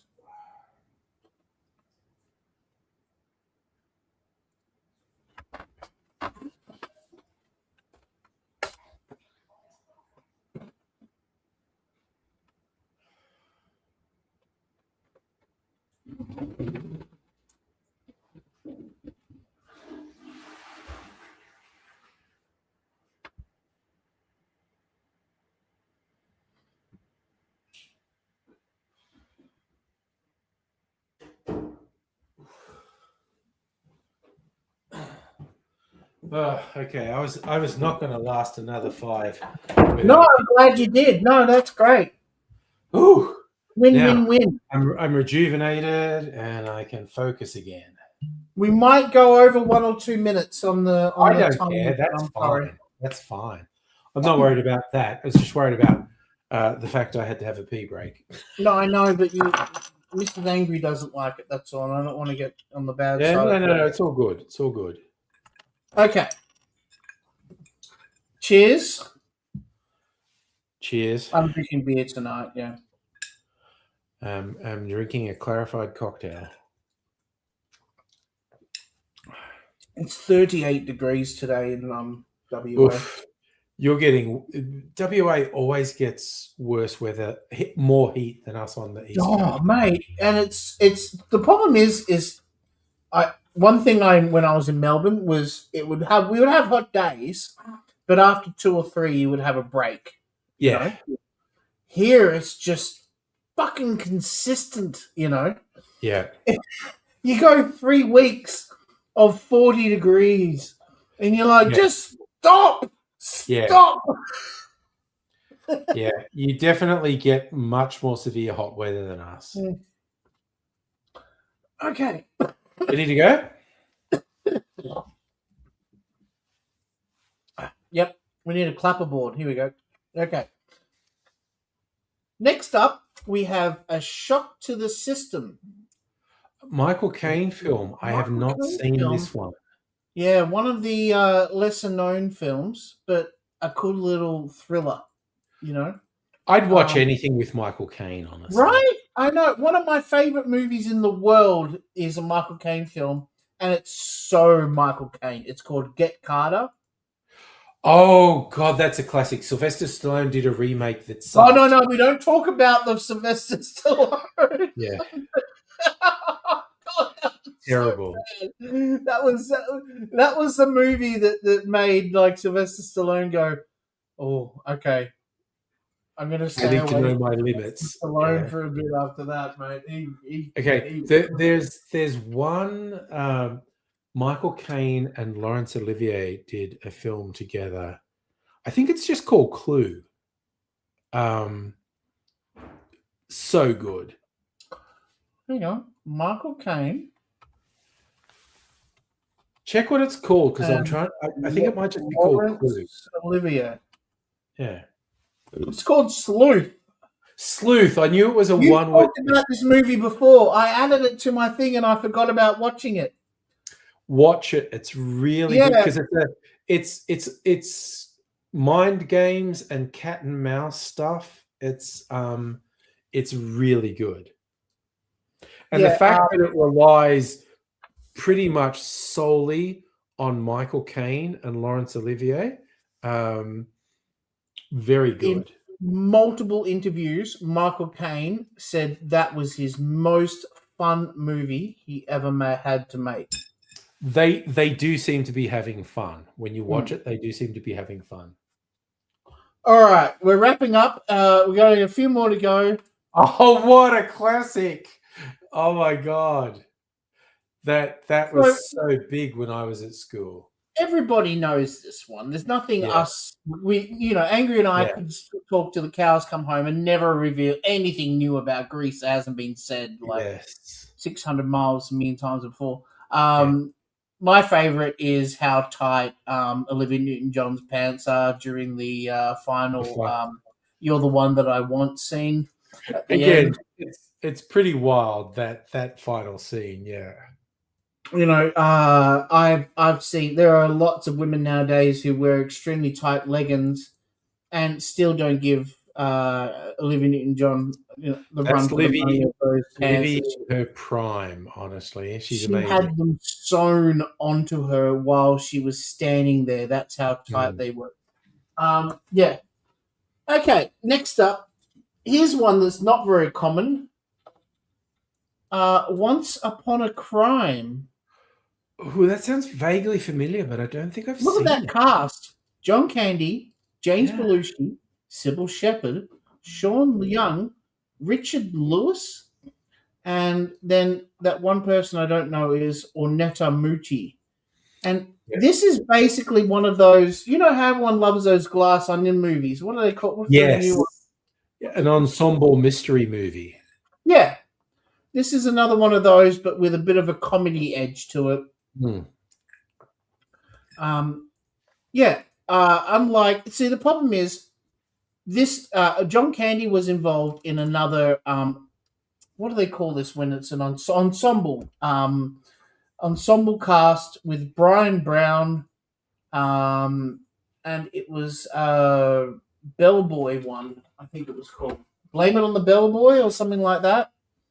I remember that as a title for a movie. You absolutely threw me. Brown. I did not know they did a movie together.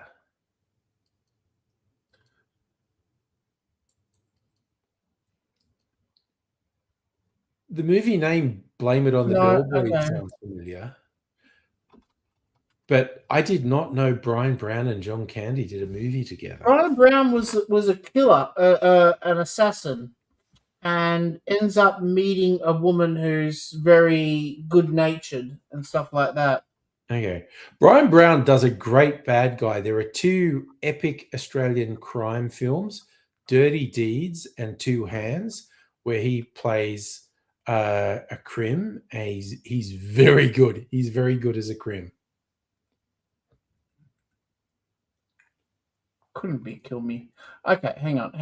No, I've gone off. Hang on. John Candy movies.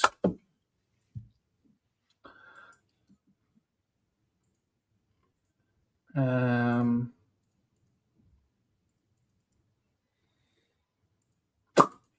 on, where is it? There's another one that he did besides Once Upon a Crime's there, 1992.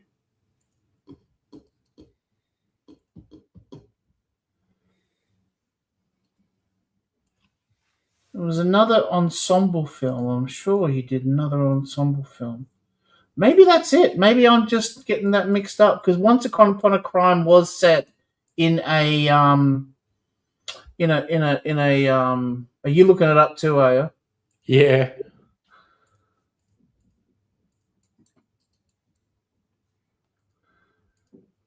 Yeah, this is one that wasn't mentioned, I don't think, in the documentary either. I'm looking. The absolutely worthless AI summary says they never did a movie together. No, and I think it's right. Yeah. Also, someone is setting off fireworks in my neighborhood. But anyway. What? Why? Why now? I don't know. I'm What's in so a Jewish. special about today? I'm in a Jewish neighborhood. They often set off fireworks for holy days. Yeah. And I'm not completely up on the Jewish holy days. I don't know if we're having one at the moment.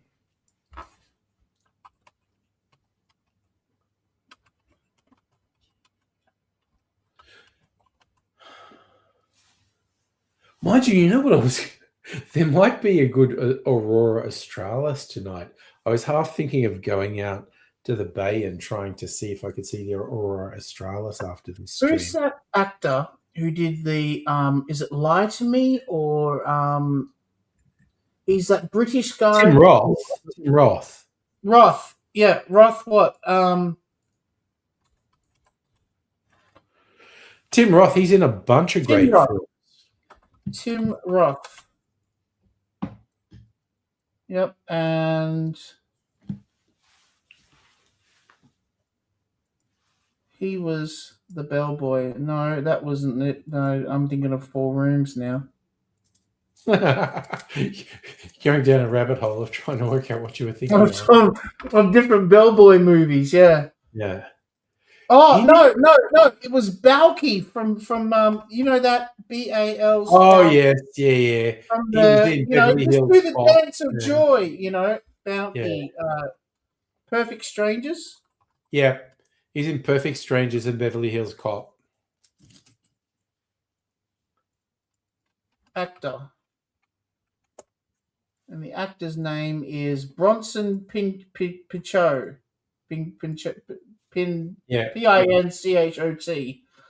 I think it's Pinchot. Yeah. Yeah, and the movie. Okay, now we're getting closer to the source here. Okay, we're on to something here. Sorry, get a big snort laugh from me. Blame it on the bellboy. Yeah. Blame it on the bellboy, and it was yes, Brian Brown, but I got that wrong. It's Dudley Moore. Richard Griffiths, who's the dad from Harry Potter. Yes. Patsy Kensit, who was the chick who used to date the guy from Oasis. Yeah, English actress. Yeah. Yeah, but most famous for getting her knockers out in Lethal Weapon 2. Sure. Oh, yes. Hey. No, she's playing a South African. Yes. When you're a 12-year-old kid and Lethal Weapon 2 comes out, like, hello, Patsy Kensit, Yeah, no, Lethal Weapon 2 was maybe the high point of people thinking she was going to be a huge star. Yeah. Look, like she looked the part, but again, like Kim Basinger, you remember her for her looks, not her acting. We're getting way off. I'm so sorry. I got really caught up into my little, We got sidetracked. it's all closed. Okay. I'll let you do the last two. I'll shut up. Okay. Let's go. What is that? I can't see the title. It's called West Side Story. Is that the original West Side Story? Yes, this is the 1966 version of the West Side. 1966. Yeah, 1961 version of West Side Story. Incredible, groundbreaking for actually featuring non-Caucasian cast playing. I think were they Puerto Rican immigrants in New York? Yeah, Natalie Wood. Yeah, not that Was Natalie Maria? Wood is Puerto Rican, but you get Salmoneo and a few other. Tony Richard Beimer. Yeah. But again, legendary musical. This one. Oh, absolutely! One of the last of the legendary musicals too. When you're a jet all the way. Also directed by Robert Wise. You know how last week we were talking about the Star Trek motion picture? Yes. How it was made by a really magnificent director who was famous for musicals. Yes. West Side Story was another one that he did as well. There you go. All right, now, as I said last week, every week I'm doing one Criterion disc. Yes. And this one I know Angry loves. Oh, 2001 A Space Odyssey. Stanley Kubrick's absolutely groundbreaking science fiction film. Special effect triumph. Yeah. And, okay, fun fact that I only learned recently. One of the ways he got the special effects to look unlike anything that had happened before was like, a spaceship with the moon. He was shooting some of the film with miniatures and whatnot. And he had like a cover on the lens, and he was only shooting half the scene on the film, and then he shot the other half on the same film, exposed the other half of the film. It was absolutely groundbreaking technique, which is why 2001 looks unlike anything that had been made up to that point, because he used techniques that no one else had used. Ooh, I've got a little tidbit of information. In the outro scene where everybody takes the LSD for, Yes. it's all trippy and stuff like that. The film was edited to the audio of the song Echoes by Pink Floyd. There isn't there a folklore if you put on Dark Side of the Moon And at Wizard the of Oz. start of the movie, a lot of the lyrics weirdly sync up with what's happening on With screen. Wizard of Oz. Yeah, I think we talked about that for a little bit last week when we did the Wizard of Oz Yeah. list. So at the second Lion's Roar, I have this down because I'm a big Pink Floyd nerd. At the second Lion's Roar, if you hit play on the CD, there are certain things that connect, like the Speak to Me song where it goes is the same time while the tornado is kicking in and stuff like that. There's famous lines like the lunatic is on the grass at the same time when you see the scarecrow and stuff like that. I'd say overall there was about 10 or 15 connections if you really used your imagination, but it's not if you were a hippie on acid, you were pretty good at making connections. Yeah. Due to lack of anything else, Exactly, right? Yeah. They didn't have an internet, they just had their drugs and their imagination. But yeah, so that's overall this week's collection for Great Z-Box collection. 161, which is why I've got this. Every week you can see this. This is the reason why is, when you're doing labeling, you're making folders and you want them to be separate, you add a Z on the front of it and it's at the bottom. we started doing that with Z-Box 1, and 161 weeks later, Oof. we're still at it. Still going. Nice. Well, there's been weeks off, so we're on our Yeah. 6th year. This is our 6th year coming up in March, so it's quite exciting that the shop's been around this long. I mean, we've definitely got our own, our roots in, so to speak. That's a good yeah, no, achievement. I chatted way too much for this, but I love coming on here and chatting up movies with you, and Definitely. and digging down, what do we call them? Wells, Yeah, going down the rabbit holes, basically. rabbit holes. Yeah.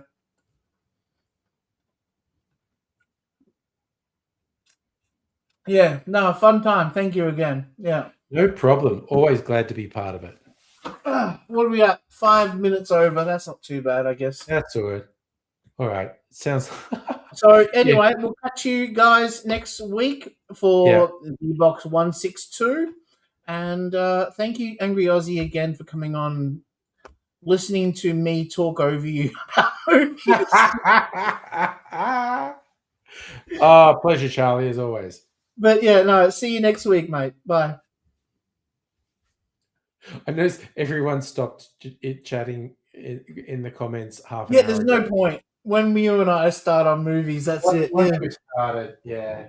All right. I was stoked when you sent me that message today saying, let's do something about the first 25 years. I was thinking of, like, to give us a spirited conversation on party night, maybe?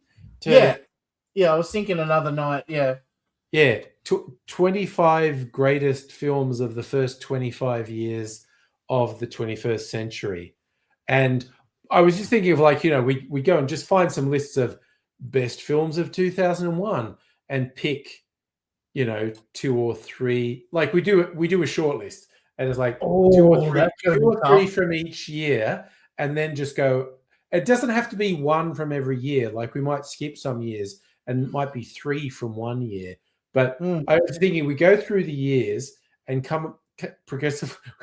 Because honestly, that's a conversation that would go for a couple of hours. Because 1939 in film goes up against 1999 in the way of just how many constant hits that have been memorable. But we're talking, if we do it for the 21st century, so we start in 2001 and go. Oh, okay, all right, I get you. I thought you meant from the very beginning of film. No. The top 25 films of the first 25 years of the 21st century. Of this season. So from 2001 to 2025. About the start of the decade. Well, that would rock too. 2000s, 2010. Well, that's what you said. That's no. Decade. Start of the decade would be 2020. Yeah, but each decade, you know what I mean? Yeah. Decades. So just do a decade at a time. Yeah. So no. I love it. Actually, it's going to be a fun, geeky thing to do. Yeah. And we're going to miss so many movies. It's going to be. Oh yeah, but that's what you have to be tough. You have to be tough and go like. All right. So, are we going to do preliminary lists before we start doing it, or no? I think because this will just keep us going for a couple of hours.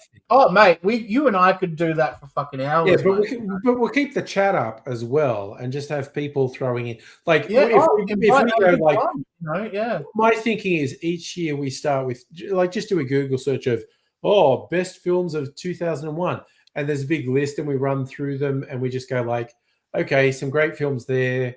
We're going to short list, and we'll say 2 or 3 films from that year are on the maybe list, and then just to make it that little bit nerdier. Yeah. Could we do like our favorite director or actor of that year as well? Well, that's kind of a different thing, but we definitely could. I reckon that would. You always do that. You notice you do that? You always eat the big cherry first by itself, and then you eat the smaller cherries after. Because the smaller ones taste better, so I'd rather finish with the ones that taste better. So why did you buy the big cherries then? Because there was a brief moment where I couldn't find these. Oh. Hey, I saw online big giant jars of those. And yes, I could have bought. It's the equivalent of about 30 jars. The tin. Yeah. The Bitters Lab has them. I could have got that, but that's kind of silly. Just see you try to stab, Into a tin that's big. If I'd have done that, if I'd have got that, what I would have done, because we have a lot of jars here, I would have actually moved them all into. Oh yeah, like you did with the big ones. You split it in two, and you put one into the other jar to get that syrup in. Yeah. So I'm just working my way through the big cherries. There's probably only half a dozen of them left. Are you going to get more, or you're going to get not of the big ones? No. I found, like I said, I only got those because there was a brief moment where I was having trouble sourcing my favorites. Right, you have a new cherry sauce now, don't you? I got a guy. You got a guy now. Yeah, that liquor shop that you never knew. Yeah, a local bottle shop, which it's like literally 5 minutes away, and I never. I know, right? Yeah. Not only do they have the cherries for cheaper than everyone else sells them, but they have a lot of really hard to get liqueurs and spirits and bitters. Sorry? And bitters. Yeah, and probably for people who are into wine and beer, they've probably got really good wines and beers as well. But the video looks amazing. I love the transitions that you were using. That wipe that does between. That was really cool. And then, what was the second transition I was talking about? I'm getting sidetracked from. Here we go. I actually had. When you're writing into the book, you went nuts doing lots of edits that jump your pen ahead each letter. That was just a double speed. It was that simple. Oh, okay. So we were just skipping frames it was just double speed. That was okay. Because I thought you were being clever with the editing there and skipping. No. Well, arguably a little bit clever that I sped it up, but okay. That's lazy, but still clever. I was thinking of another transition because the thing I was doing with bringing the bottles in and like out of focus background and sliding the bottle into the focus. Yeah, I love that. Some of you see my fingers. I think I might experiment with the next one. A thought that occurred to me, because I can do a transition that's a crossfade. So the initial shot can be the out of focus thing without the bottle there. And then I can just put the bottle there and crossfade in so the bottle seems to magically appear. Yep. I'm still on the boat of the Lazy Susan, so it rotates the bottle. Yeah, and I do have a Lazy Susan.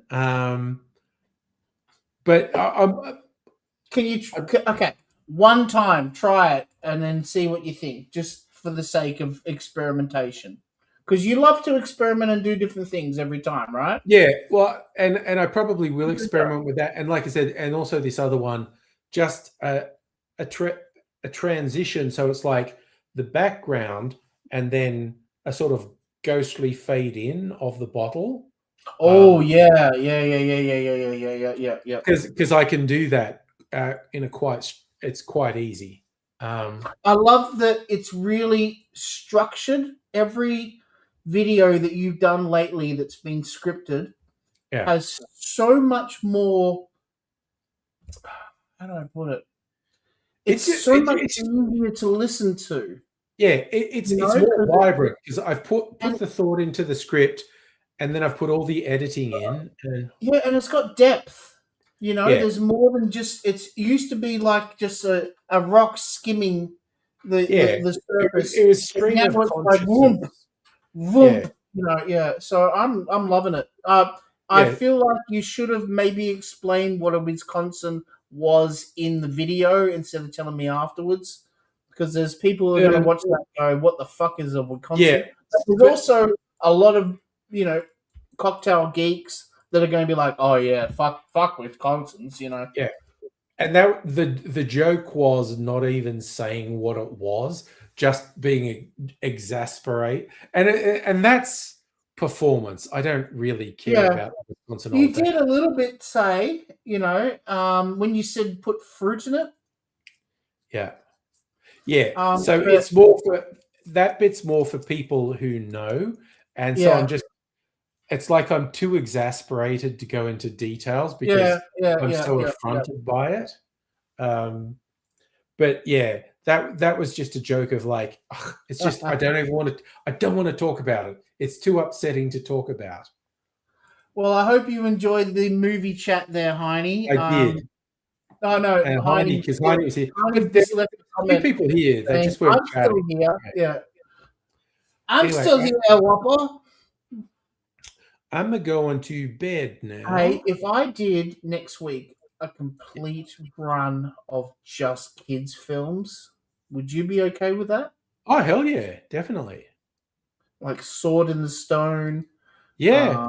Yeah, the I old won't Robin Hood. necessarily have seen them all, but I will have seen a lot of them. Yeah. Hercules. Yeah. Stuff like that. Yeah. No, I'm down for that. Okay. Yeah, all right. Bye for now, Angry Aussie. Thank you again. Good sir. Alrighty. So anyone's around, I'll see you probably for a Thursday night stream. But yeah, we're Friday night, and I'll get as many people into the conversation as possible for a movie nerd night. I just thought of something I got to tell you real quick. Yeah. I'll go away, I promise. No. When you watch a movie, I've added a thing called pre-rolls. Okay. Right? Like when you watch Netflix, it goes Yes. ding ding, and it shows you the Netflix Yeah. logo. Right? Yeah. I added my own pre-rolls. Okay. And one of them has you in it. Oh God. So, It's terrible, Angry. Just letting you know. I'm not happy because I'm in it 'cause too. I did one with her as well. Nice. So yeah, But it is the laugh. when you play a movie, not a TV show, but a movie, you'll see a pre-roll start before the movie starts. It's random, so it's not always going to be the one that has, that you see. It might be another one. There's about 4 or 5 Okay. that it rotates between. Anyway, I just thought I'd tell you because I think it's something to look forward to when you see it and you can have a good laugh with the wife and stuff. Okay, right. that sounds good. Cheerio. All right. Thanks, Charlie. Bye, Soph. Bye, everyone. Bye. You are totally fucked up!